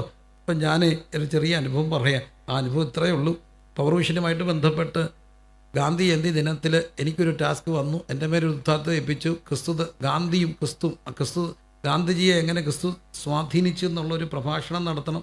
അതിനുവേണ്ടി എളിവനായ ദാസൻ കുറേ വായിച്ചു, കുറേ പഠിച്ചു, കുറേ പേരോട് സംസാരിച്ചു. ഗാന്ധിയൻ ദർശനം എനിക്ക് മനസ്സിലാക്കാവുന്ന കുറേ കാര്യങ്ങളൊക്കെ മനസ്സിലാക്കിയൊരു പ്രഭാഷണത്തിന് വേണ്ടി ഒരുങ്ങുക. അതിനിടയ്ക്ക് തൻ്റെ ഒരു ചിന്ത എന്നെ ഒന്ന് സ്വാധീനിച്ചു. ഏത് കാര്യം എടുത്താലും ചോദിക്കണം, can I manage without this. ഏത് കാര്യം എടുത്താലും ഒന്ന് ചോദിക്കുക, can I manage without this. എല്ലാവരും ഒന്ന് പറഞ്ഞേ, can I manage without this. ഒന്നുകൂടെ പറഞ്ഞേ. ഞാനും ഭാര്യയും കൂടെ എറണാകുളത്ത് ചെന്നിട്ട് ലുലു പോയിട്ട് കയറിപ്പോയപ്പോൾ ഞാൻ വിളിച്ച് പറഞ്ഞു, ഗാന്ധിജിയുടെ ഒരു ഫിലോസഫി എന്താണാവോ? ഏത് സാധനം മേടിക്കുമ്പോഴും 2 വട്ടം ചോദിക്കുക, can I manage without this. 1.5 മണിക്കൂർ അതുവഴി നടന്നിട്ട് ഞാൻ പറഞ്ഞു, എന്തും മേടിച്ചു, ആവശ്യമുള്ള മേടിച്ചു, ഞാൻ GP ഇട്ട് തരാം. പക്ഷേ ഒരു കാര്യം എടുക്കുമ്പം ചോദിക്കുക, ക്യാൻ ഐ മാനേജ്. 1.5 മണിക്കൂർ അതിനകത്ത് നടന്നിട്ട് ഒന്നും മേടിച്ചില്ല. തിരിച്ചിറങ്ങി വന്നു. എറണാകുളം വരെ വന്നപ്പോൾ ഇങ്ങേണ്ട ഫിലോസഫി. സങ്കടം കൊണ്ട് അവൾ എന്നോട് ഒരു ചോദ്യം ചോദിച്ചു, മറുചോദ്യം, can you manage without me? Can you manage without me? ഞാൻ പറഞ്ഞു, absolutely it is very difficult, I can't even imagine that. അത് വളരെ പ്രാധാന്യമുള്ള കാര്യമല്ലേ. എന്നാലും പ്രിയരെ, മിതത്വമുള്ളൊരു പെൺകുട്ടിയുടെ പേരാണ് എന്ത്? എസ്തർ. അതുകൊണ്ടാണ് അവരെ ക്രിസ്തുവിൻ്റെ വേദപുസ്തകത്തിൻ്റെ ചരിത്രമാക്കിയത്. എനിക്കിത് മതിയെന്ന് വെച്ച കുറേ മനുഷ്യർ എന്നുമുണ്ട്. അതിലൊരാളാണ്, നമ്മളങ്ങനെ വലിയൊരു ആത്മീയ വീക്ഷണത്തെ കാണുന്നില്ലെങ്കിലും യാക്കോബ് കുറേ സമ്മാനമൊക്കെ കൊടുത്തു വിടുമ്പോൾ ആ മനുഷ്യനൊരു പരുക്കം മനുഷ്യനായിട്ട് തോന്നും. നായാട്ടുകാരനല്ലേ, പാറിപ്പറന്ന മുടിയുണ്ട്, അരയിൽ ആയുധങ്ങളുണ്ട്, പുറകിൽ അമ്പും വില്ലും കാണും. പക്ഷേ ആ മനുഷ്യൻ യാക്കോബിനോട് പറയുന്നൊരു കാര്യമുണ്ട്, എനിക്കെല്ലാം മതി, എനിക്കെല്ലാം ഉണ്ട്. അത് ഏറ്റവും വലിയ ലക്ഷണമാണ്. സ്പിരിച്വാലിറ്റിയുടെ ഏറ്റവും വലിയ ലക്ഷണം എന്താണെന്ന് ചോദിച്ചാൽ, മതിയെന്ന് പറയുന്ന ഒരു ആത്മീയതയാണ്. എനിക്കുണ്ട് കർത്താവെ, തന്നതിന് നന്ദി എന്ന് പറയുന്നതാണ് ഏറ്റവും വലിയ ആത്മീയത. അങ്ങനെ പറയാൻ കഴിയുന്നവർക്ക് സ്തോത്രം ചെയ്തേ. എന്തുമാത്രം നമ്മൾ ചിലപ്പോൾ എന്തില്ല എന്നാണ് ചിന്തിക്കുക, അല്ലേ? ആ പെൺകുട്ടിയും ചെറുക്കനും കൂടെ പിണങ്ങിയിട്ട് ഈ പെൺകുട്ടി അങ്ങ് ഇറങ്ങിപ്പോയി. ഞാൻ പറയുന്ന പെൺകുട്ടി അങ്ങ് ഇറങ്ങിപ്പോയിട്ട് അവൾ വയറാണ്, ഗർഭിണിയാണ്, ഡ്യൂ ഡേറ്റ് അടുത്തിരിക്കുകയാണ്. ഈ പെൺകുട്ടി ചെന്ന് കയറിയത് ഒരു ആശ്രമ സംവിധാനത്തിലാണ്. ഒരു ഹൈന്ദവ സഹോദരൻ നടത്തിക്കൊണ്ടിരുന്ന ഒരു ആശ്രമ സംവിധാനത്തിൽ ഈ പെൺകുട്ടി ചെന്ന് കയറി. അദ്ദേഹത്തിൻ്റെ ആശ്രമാധിപൻ വളരെ നല്ല ഒരു മനുഷ്യനാണ്. അദ്ദേഹത്തിന് എന്നെ പേഴ്സണലി അറിയാം. എൻ്റെ ഒരു സുഹൃത്ത് വഴി ഈ പെൺകുട്ടിയോട് എന്തോ സംസാരിച്ച് അവൾ പറഞ്ഞ്, പ്രിൻസ് മാസ്റ്റർ എനിക്കറിയാമെന്ന് പറഞ്ഞു. അദ്ദേഹം എന്നെ വിളിപ്പിച്ചു, സഹോദരൻ ഇവിടം വരെ വന്നേ, അദ്ദേഹം ഞാനിവിടെ ബ്രഹ്മചാരിയായിട്ട് താമസിക്കുന്ന ആളാണ്. ഈ പെൺകുട്ടി നിറവേറുമായിട്ട് വന്നേക്കാം, ഇവിടം കാണും പ്രസവിച്ച് പോയെങ്കിൽ എൻ്റെ കാര്യം കട്ടപ്പുകയാവും, ഞാൻ എന്തോ ചെയ്യണം, ഇതിനെ ഒന്ന് വിളിച്ചുകൊണ്ട് പോകണം. ഞാൻ അവിടെ ചെന്ന് പറഞ്ഞ്, പെണ്ണെ മോശമൊക്കെ നീ വാ, ഞാൻ നിന്നെ വീട്ടിൽ കൊണ്ട് വിടാം, അവൻ്റെ അടുത്ത് പോകാം. ഇവൾ എന്നോട് പറഞ്ഞു, ഞാൻ പോത്തില്ല, ഞാൻ അങ്ങനാണ് ഇങ്ങനെയാണ് ഇവനെപ്പറ്റി. അപ്പോൾ ഞാൻ ഇവനെ വിളിച്ച് വരുത്തി, ഇടയിറക്ക വിളിച്ചുകൊണ്ട് പോകും, നാണക്കെട്ട ഇത്, ഇവിടെ കാണും പ്രസവിച്ചെങ്കിൽ എന്തോ ചെയ്യും, കയ്യെ കാലെ പിടിച്ച് കൊണ്ടുപോകും. ഇവൻ അവിടെ കയ്യെ പിടിക്കുന്ന പൊന്നെ ചക്കര മുത്തേ പാല, ഇനി വിളിക്കാനൊന്നുമില്ല, എന്താ വിളിച്ചിട്ട് അവൾ അയയുന്നില്ല. ഒടുവിൽ എനിക്കങ്ങ് ദേഷ്യം വന്നു. ഞാൻ പറഞ്ഞു, ഈ ചെറുക്കന് അവളങ്ങ് ശരവർഷം ഇല്ലാതെ അവിടെ കുറ്റം പറയാം, ഇവനൊരു നന്മയില്ലേ, ഇല്ല, ഒന്നും എനിക്ക് പറയാനില്ല. അപ്പോൾ എനിക്കങ്ങ് ദേഷ്യം കയറി. ഞാനൊരു പേപ്പറും ഒരു പേന എടുത്ത് കൊടുത്തിട്ട് പറഞ്ഞു, എനിക്കവിടെ കുറേ നേരം ഉണ്ട് നിന്നോട് ഞാൻ സംസാരിക്കുന്നു, ഒരു ഗുണമില്ലാത്ത ഒരു മനുഷ്യന് ഈ ഭൂമിയില്ല, എഴുതടി അവൻ്റെ ഒരു 5 ഗുണം ഇല്ലെന്നാ. അവളങ്ങ് പക്ഷെ നിർബന്ധിച്ചപ്പോൾ എഴുതാൻ തുടങ്ങി. എന്തെല്ലാം എഴുതിയെന്നറിയാമോ? അവൾക്ക് ഗർഭിണി ആയതുകൊണ്ട് കാലിന് വേദനയാണ്. അവൻ നല്ലപോലെ വെള്ളം ചൂടാക്കി ഇങ്ങനെ തോർത്തിട്ട് കാലിലൊക്കെ ചൂട് വെക്കും, പിന്നെ കുഴമ്പ് തേച്ച് കൊടുക്കും, കുളിക്കാൻ ചൂടുവെള്ളം കൊണ്ട് കുളിമുറി ഇട്ടരും, പിന്നെ തുണി നനച്ചു കൊടുക്കും. അവൾ ചോദിക്കുന്നത് അമ്മ കാണാതെ മുറി കൊണ്ട് വാരി കൊടുക്കും. ഞാൻ പറഞ്ഞു, ഇനി നീ എഴുതണ്ട, കാരണം എന്നാ, ഇത്രയൊക്കെ ചെയ്തായിരുന്നെങ്കിൽ 2 എണ്ണം ചെയ്തായിരുന്നു എൻ്റെ ഭാര്യ എന്നെ തലയെ കൊണ്ട് നടന്നേനെ. ഇതൊന്നും അപ്പം നോക്കിയടേ, ഇതിക്കുള്ളൊരു ഭർത്താവ് എന്താ ചെയ്യണ്ടേ? അല്ല, എനിക്കറിയാൻ വേണ്ട, ഇത്രയൊക്കെ ചെയ്താൽ മതിയോ? കുഴമ്പ് തേച്ച് കൊടുക്കും, ചൂടുവെള്ളം കൊണ്ട കൊടുക്കും, തുണി കഴുകി കൊടുക്കും. പിന്നെ ഞങ്ങളിനി എന്തോ ചെയ്യണ്ടേ? ആ ചെറുക്കനെക്കുറിച്ച്. അപ്പോൾ ഈ മനുഷ്യരാരും നന്മ കാണുന്നില്ല, അതാണ് അപകടം. പക്ഷേ ഇവിടെ ഒരു പെൺകുട്ടി പറയുകയാണ്, എനിക്കുണ്ട്, ഇത് മതി എന്ന് പറഞ്ഞ ഒരു പെൺകുട്ടി. അതാണ് ആത്മീയതയുടെ ഏറ്റവും വലിയ ലക്ഷണമാണ് കണ്ടന്റ്മെൻറ്റ്, ഒരു സംതൃപ്തിയുടെ മനസ്സ്. നോക്കൂ, അങ്ങനെ ഒരു എസ്തേർ. മുമ്പോട്ട് പോട്ടെ, പെട്ടെന്ന് പോട്ടെ. ആ എസ്തേർ രാജ്ഞിയായിട്ട് മാറുകയാണ്. പക്ഷേ അടുത്തൊരു കാര്യം പ്രധാനമായിട്ട് അവിടെ കണ്ടു. 2-ാമത് അധ്യായത്തിൽ അവിടെ കാണുകയാണ്, അവൾ രാജ്ഞിയൊക്കെയായി കഴിഞ്ഞപ്പോൾ കൽപ്പിച്ചു, രാജപദവിക്കത്വം സമ്മാനം കൊടുത്തു. 20-ാമത്തെ വാക്യം, മൊർദെഖായി കൽപ്പിച്ചതുപോലെ എസ്തേർ തൻ്റെ കുലവും ജാതിയും അറിയിക്കാതിരുന്നു. അല്ലേ, രാജകിരീടമൊക്കെ തലയിൽ വെച്ച് അവളെ രാജ്ഞിയാക്കി കേട്ടോ. പക്ഷേ 20-ാമത്തെ വാക്യം, മൊർദെഖായി കൽപ്പിച്ചതുപോലെ എസ്തേർ തൻ്റെ കുലവും ജാതിയും അറിയിച്ചില്ല. എസ്തേർ മൊർദെഖായുടെ അടുക്കൽ വളർന്നപ്പോഴത്തെ പോലെ തന്നെ പിന്നെയും അവൻ്റെ കൽപ്പന അനുസരിച്ച് വന്നു. എനിക്കൊരു സല്യൂട്ട് കൊടുക്കണം ഈ കുട്ടിക്ക്. എന്താ കാര്യം? ഇപ്പോൾ അനാഥയായ പെൺകുട്ടി ഇപ്പോൾ രാജപദവിയായി, വലിയ കാര്യമില്ല, 127 സംസ്ഥാനങ്ങളുടെ അധിപൻ, സാമ്രാജ്യത്വത്തിൻ്റെ അധിപനായ ആ വലിയ രാജാവ് തൻ്റെ പട്ടമകക്ഷിയായി അംഗീകരിച്ച് അവളെ രാജ്ഞിയാക്കി, തലയിൽ രാജകിരീടം വെച്ചു. പക്ഷേ ഈ പെൺകുട്ടിയുടെ പ്രത്യേകത, പിന്നെയും അവൾ ആരെ അനുസരിച്ചു? മൊർദെഖായി അനുസരിച്ചു. മറക്കരുതേ, വന്ന വഴി മറക്കാത്തൊരു കുട്ടിയുടെ പേരാണ് വസ്തി. 2, വളർത്തിയവരെ മറക്കാത്തവളാണ് ആര്? വസ്തി. ദൈവത്തിനൊന്ന് സ്തോത്രം ചെയ്തേ. വന്ന വഴി മറക്കരുത്. എത്ര ഉയർന്നാലും വന്ന വഴി മറക്കരുത്. നമ്മുടെ എല്ലാ ലൈഫിലും ഒത്തിരി പേര് കോൺട്രിബ്യൂട്ട് ചെയ്തിട്ടുണ്ട്. അവരെ ഒരിക്കലും എന്ത് ചെയ്യരുത്? മറക്കരുത്. പറഞ്ഞേ, അവരെ ഒരിക്കലും എന്ത് ചെയ്യരുത്? മറക്കരുത്. ഇന്ന് മാതാപിതാക്കളെയും മറന്നു പോകുന്നു, വളർത്തിയവരെയും മറന്നു പോകുന്നു. എങ്കിലും നല്ല മനുഷ്യരില്ലേ? ഉണ്ട്. അത് ആദ്യം പറയാം, നന്മ ആദ്യം പറയാം. ഒരിടത്ത് നിൽക്കുക, ഒരു കൺവെൻഷൻ, ഇതുപോലൊരു വേദി, സൈഡിലൊരു അച്ചായൻ നിൽപ്പുണ്ട്. അജാനമാകുക ഒരു മനുഷ്യൻ, കൈലിയൊക്കെ കൊടുത്ത് എൻ്റെ പ്രസംഗം ശ്രദ്ധിക്കുന്നു. യോഗം കഴിഞ്ഞപ്പോൾ കർത്തദാസൻ എന്നോട് പറഞ്ഞു, ആ അച്ചാനാണ് നമുക്ക് സ്ഥലം തന്നത്, അവിടെ ഒന്ന് പോയി പ്രാർത്ഥിക്കണം. ചെന്നപ്പം പറഞ്ഞു, അവിടെ ഒരു അമ്മച്ചിയുണ്ട്, 98 വയസ്സായി, പക്ഷേ ഇപ്പം മറവിയാണ്, ഡിമെൻഷ്യ വന്നൊരു അമ്മച്ചിയാണ്. അമ്മച്ചി ഇങ്ങനെ കട്ടിലേക്ക് കിടക്കുക. അപ്പോൾ വല്ലാത്ത പിന്നെ ഈ ഡിമെൻഷ്യയുടെ ബുദ്ധിമുട്ടുകൾ. ഞാൻ ഇറങ്ങാൻ നേരത്ത് പ്രാർത്ഥിച്ചപ്പം വളരെ ഭവ്യമായിട്ട് ഞാൻ പ്രാർത്ഥിച്ചു. മനുഷ്യായുസ് 70 ഏറെയായി, 80 ദീർഘായുസ് കൊടുത്ത് കർത്താവെ, ഇപ്പം വയസ്സ് 98 എങ്കിലും ഈ അമ്മയ്ക്ക് മറവിയുടെ ഒരു അസുഖമൊക്കെ ഉണ്ടല്ലോ, കർത്താവെ അധികം കഷ്ടത്തിലാക്കാതെ അവിടുത്തെ തിരുവിഷ്ടം ഈ ദാസിയിൽ നിറവേറുവാൻ അങ്ങേക്ക് കനിവ് തോന്നണമേ എന്ന് പറയുകയും ആ മനുഷ്യൻ എൻ്റെ ഇവിടെ ഒരു പിടുത്തം. ഞാൻ നോക്കിയപ്പോൾ ഈ മനുഷ്യൻ പറയുക എന്നോട്, സെഞ്ചുറി അടിക്കാൻ പ്രാർത്ഥിക്കുക, മറിച്ച് എന്ത് ചെയ്യേണ്ട? പ്രാർത്ഥിക്കേണ്ട. എന്നിട്ട് ഒരു കാര്യം കൂടെ, കണ്ടാൽ പരിക്കനും തോന്നുന്ന മനുഷ്യൻ എന്നോട് പറഞ്ഞു, അമ്മയ്ക്കേ മറവിയുള്ളൂ പാസ്റ്റർ, എനിക്ക് നല്ല ഓർമ്മയാന്ന് പറഞ്ഞു. അമ്മയ്ക്കേ മറവിയുള്ളൂ, എനിക്ക് നല്ല ഓർമ്മയാണ്. പ്രിയരെ, വന്ന വഴി മറക്കാത്ത, വളർത്തിയവരെ മറക്കാത്ത ഒത്തിരി പേരുണ്ട്. സ്തോത്രം ചെയ്തേ. എന്നാൽ മറ്റ് കാഴ്ചകളും ഞാൻ കണ്ടു, മറന്നവരെ കണ്ടു. ആ അപ്പച്ചന് 90+ ആണ്, 90+. ആ 90+ ഉള്ള അപ്പച്ചൻ വീണു, ഹിപ്പ് ചെറിയൊരു പ്രശ്നം, പക്ഷെ നടക്കാൻ തുടങ്ങി. നടന്നു ആ അപ്പച്ചൻ. ഞാൻ സന്തത സഹചാരിയായി കാണുന്നൊരു കാര്യമാണ്. നടന്നു. പക്ഷേ ഈ നടന്ന അപ്പച്ചനായിരിക്കുന്ന സ്ഥാപനത്തിൽ ഒരു ദിവസം മോൻ വന്നിട്ട് അവർ വളർന്ന തറവാട് പൊളിച്ച് പണിത് വലിയ മനുഷ്യനാക്കി. തറവാട് പൊളിച്ച് പണിത് വലിയ കൊട്ടാരം പോലെ ആക്കി. അതിൻ്റെ വീഡിയോ എല്ലാം കാണിച്ചിട്ട് പറഞ്ഞു, ഇന്ന ദിവസമാണ് കയറി താമസം. എല്ലാവരെയും വിളിച്ചിട്ടുണ്ട്, കാര്യങ്ങളെല്ലാം പറഞ്ഞു. അപ്പച്ചന് സന്തോഷമായി, മോൻ തിരിച്ചുപോയി. പക്ഷേ ആ സ്ഥാപനത്തിൽ തന്നെ നോക്കുന്ന ആ സഹോദരനോട് അപ്പച്ചൻ പറഞ്ഞു, ആ ദിവസമായപ്പോൾ ഓർമ്മ വെച്ചിരുന്നിട്ട് തലേദിവസം ഷേവൊക്കെ ചെയ്ത് കുളിച്ച് ആ ജുബായും മുണ്ടുമൊക്കെ എടുപ്പിച്ച് വെച്ച് രാവിലെ ആ മനുഷ്യനെ എഴുന്നേറ്റ് ജുബായും മുണ്ടും ഇട്ട്, എന്നോ കലയാണെന്നറിയോ, രാജകലയാണ്. ജുബായും മുണ്ടുമൊക്കെ ഇട്ട് മനുഷ്യൻ ഇങ്ങനെ ഇരുന്നു. മോൻ വരും കൊണ്ടുപോകാൻ. മോൻ വന്നില്ല. സങ്കടം. അന്ന് കിടന്നതാ, ഈ ദിവസം വരെ, ഈ നിമിഷം വരെ പിന്നെ നടന്നിട്ടില്ല. അന്ന് കിടന്ന മനുഷ്യൻ. ഞാൻ ഒരാളോട് ചോദിച്ചു, എന്താ മോൻ വരാത്തത്? മോൻ പറഞ്ഞു, അവിടെ ചെന്നിട്ട് പിന്നെ ഇനി ഇവിടെ താമസിക്കുക, തിരിച്ചു പോയില്ലേ എന്തോ ചെയ്യും. ആ മനുഷ്യൻ അന്ന് കിടന്നു. ഇവിടെയാണ് എസ്തേറിനെ ഓർക്കേണ്ടത്. അവൾ രാജ്ഞിയായപ്പോഴും മൊർദെഖായെ മറന്നില്ല. മറക്കരുത് പ്രിയരെ. മറക്കാത്ത ഒരാത്മീയതയാണ് ദൈവം നമ്മെ ഇന്ന് ആഗ്രഹിക്കേണ്ടത്. ഒത്തിരി പേർ നമ്മുടെ ജീവിതത്തിൽ കോൺട്രിബ്യൂട്ട് ചെയ്യേണ്ട. ഒന്ന് സ്തുതിച്ചേ. എന്തുമാത്രം പേര് നമുക്ക് കോൺട്രിബ്യൂട്ട് ചെയ്തിട്ടുണ്ട്. മറക്കാമോ? മറക്കാൻ പാടില്ല. എന്നിട്ടും ആ അമ്മ ഈ എളിയവൻ്റെ അടുക്ക വന്നു. സങ്കടം. ഇതാണ് കാര്യം. അമ്മയുടെ, ഞാനിതൊരു 1000 പേര് പറഞ്ഞു, ഇത് 1001 ആയിക്കോട്ടെ, സാരമില്ല. ഇനിയും ഒരാൾക്ക് ഗതികേട് ഉണ്ടാകരുത്.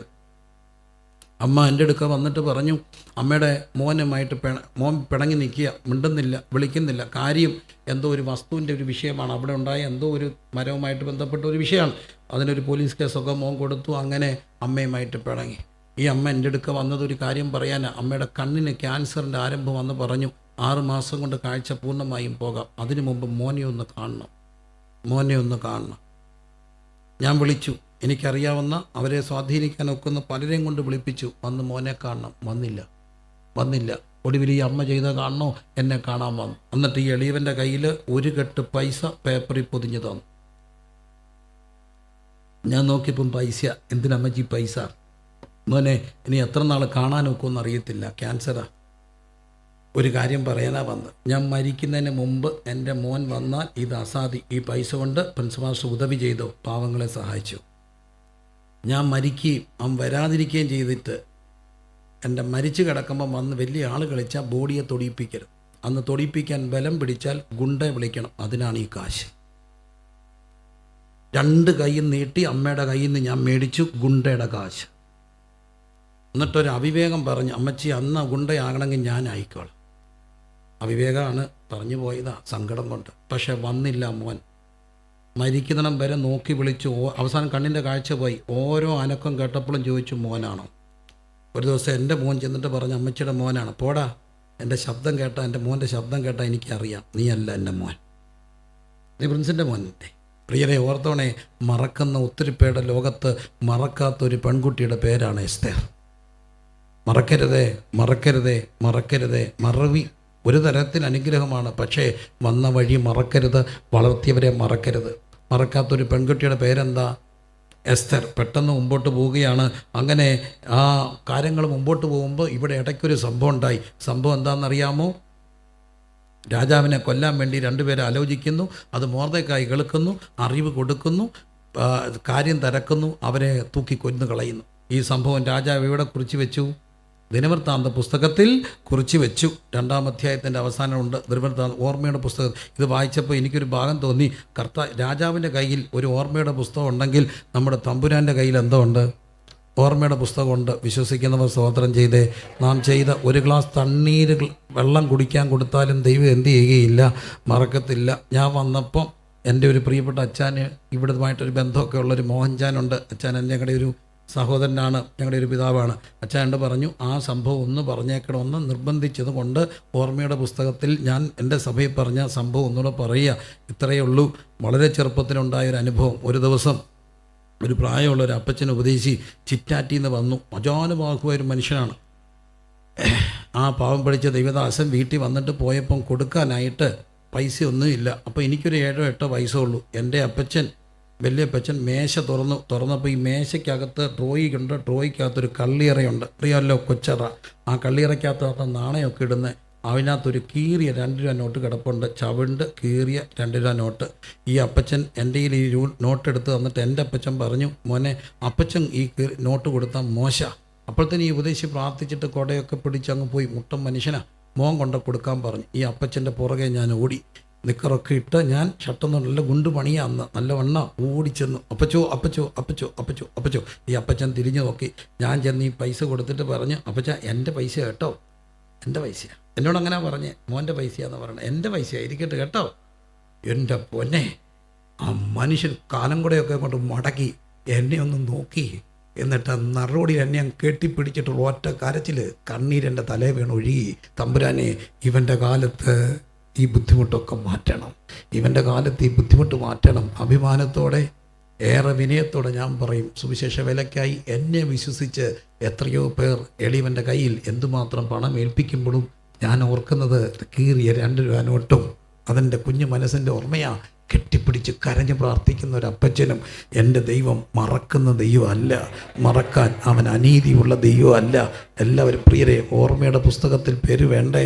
ഓർമ്മയുടെ പുസ്തകത്തിൽ എന്തെങ്കിലുമൊക്കെ വേണം. ആ സഹോദരൻ്റെ ആദ്യത്തെ ശമ്പളം, എൻ്റെ ഒരു കൂട്ടുകാരനായിരുന്നു, ഏകദേശം എന്നെ കട്ടിലേതാ. അതുകൊണ്ട് തന്നെ അവന് ജോലി കിട്ടിയപ്പോൾ ഞാൻ ശുശ്രൂഷയിലോട്ട് വരിക. ആദ്യത്തെ ശമ്പളം എൻ്റെ കൈ കൊണ്ട് തന്ന് പ്രാർത്ഥിപ്പിച്ചു. കാലം ഒത്തിരി മുമ്പോട്ട് പോയി. കഴിഞ്ഞ ദിവസം പൗരുഷിൻ്റെ ഒരു മീറ്റിംഗ് ശുശ്രൂഷയ്ക്കായിട്ട് ഞങ്ങൾക്ക് അത്രയും 2 ദിവസം ഉണ്ടായിരുന്നു. അവിടെ വലിയൊരു ഒരു ശുശ്രൂഷ നടത്തി. അവിടുത്തെ ക്രൈസ്തവ സഭകളുടെ എല്ലാം സഹകരണത്തോടെ എല്ലാം കഴിഞ്ഞ് ഞാൻ പോരുമ്പോൾ ഒത്തിരി പാവം പിടിച്ച മക്കളാണ്, പാട്ടുകാർ, ഓർഗൻ വായിക്കുന്നവർ, ഇൻസ്ട്രുമെൻറ്റ്സ് കൈകാര്യം ചെയ്യുന്നവർ, ക്യാമറ ഓപ്പറേറ്റ് ചെയ്യുന്നവർ, അങ്ങനെ വലിയൊരു സമൂഹം 10-35 പിള്ളേരും ഞങ്ങളുടെ കൂടെ ഉണ്ട്. ഈ പിള്ളേരെല്ലാം തിരിച്ച് സഹോദരന്മാരെല്ലാം, അവരൊക്കെ പലരും ആദ്യമായിട്ടൊക്കെ ആയിരിക്കാം പുറത്ത് പോകുന്നത്. ഈ സഹോദരന്മാരെല്ലാം തിരിച്ച് എയർപോർട്ടിൽ വന്നപ്പം എല്ലാവരും ഇങ്ങനെ പെട്ടിയൊക്കെ തള്ളിക്കൊണ്ട് വരിക. ഞാൻ പറഞ്ഞു, ഏട്ടാ നിറച്ച് പെട്ടിയാണല്ലോ, ഇതെവിടെ എന്തുകൊണ്ട് സാധനങ്ങൾ എല്ലാവരുടെയും കയ്യിലുണ്ടല്ലോ, പുത്തൻ പെട്ടികൾ. അപ്പോൾ എല്ലാവരും പറയാം, അറിയത്തില്ല, പോരാൻ നേരത്ത് ഈ സഹോദരൻ ഈ വന്ന മുഴുവൻ പിള്ളേർക്കും ഓരോ പെട്ടി മേടിച്ച് നിറച്ച് സാധനം വെച്ച് കൊടുത്തേക്കുക. എയർപോർട്ടിൽ വന്ന 10-35 പിള്ളേർ ഓരോ ബ്രീഫ് കേസും പിടിച്ച് അങ്ങോട്ട് കയറിപ്പോയപ്പോൾ എൻ്റെ സഹോദരനെ ഓർത്ത് ഞാൻ 1000 സ്തോത്രം ചെയ്തു.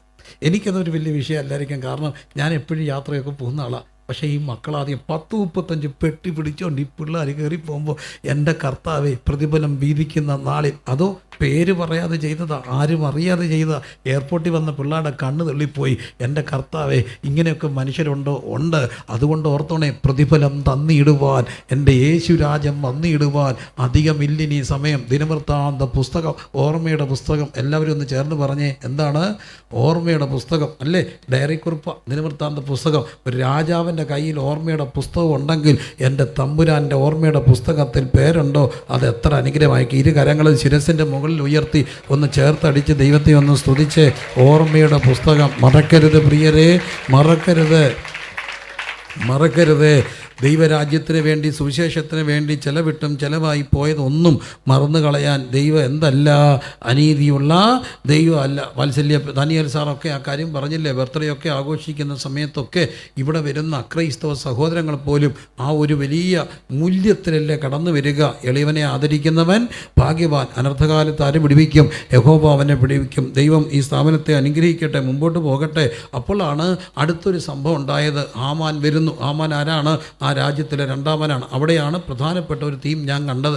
അവിടെ കൊണ്ട് ദൈവത്തെ ആരാധിക്കാത്ത ആ മൊർദെഖായി അതിന് വഴികാട്ടി കൂട്ടാക്കിയില്ലെന്ന് കണ്ടപ്പോൾ ഇവരൊരു കാര്യം തീരുമാനിച്ചു, ഇവനെ നശിപ്പിച്ചേക്കാം. അപ്പോഴൊരു ആലോചന, ഇവനെ മാത്രം പോരാ, എല്ലാത്തിനെയും കൂടെ എന്ത് ചെയ്തേക്കാം?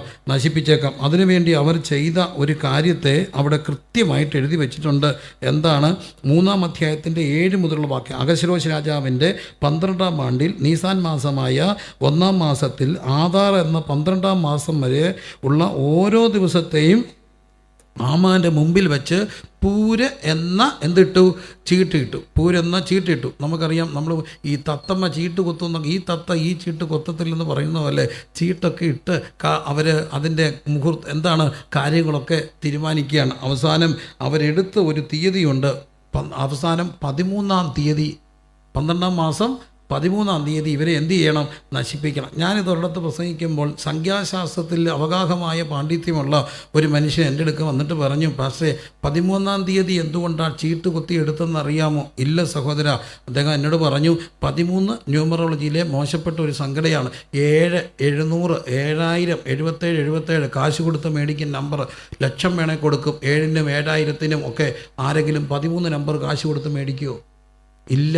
13 റൂം നമ്പർ 13 താമസിക്കുമോ? ചിലപ്പം പേടിയാ. അങ്ങനെ വിശ്വാസമുള്ളവർക്ക് അത്ര മോശപ്പെട്ട സംഖ്യ തിരഞ്ഞെടുത്തു. മോശപ്പെട്ട ഒരു സംഖ്യ ഇവരെ എന്ത് ചെയ്യാനാ? നശിപ്പിക്കാനാ. ഇതൊരു സത്യമാണ്.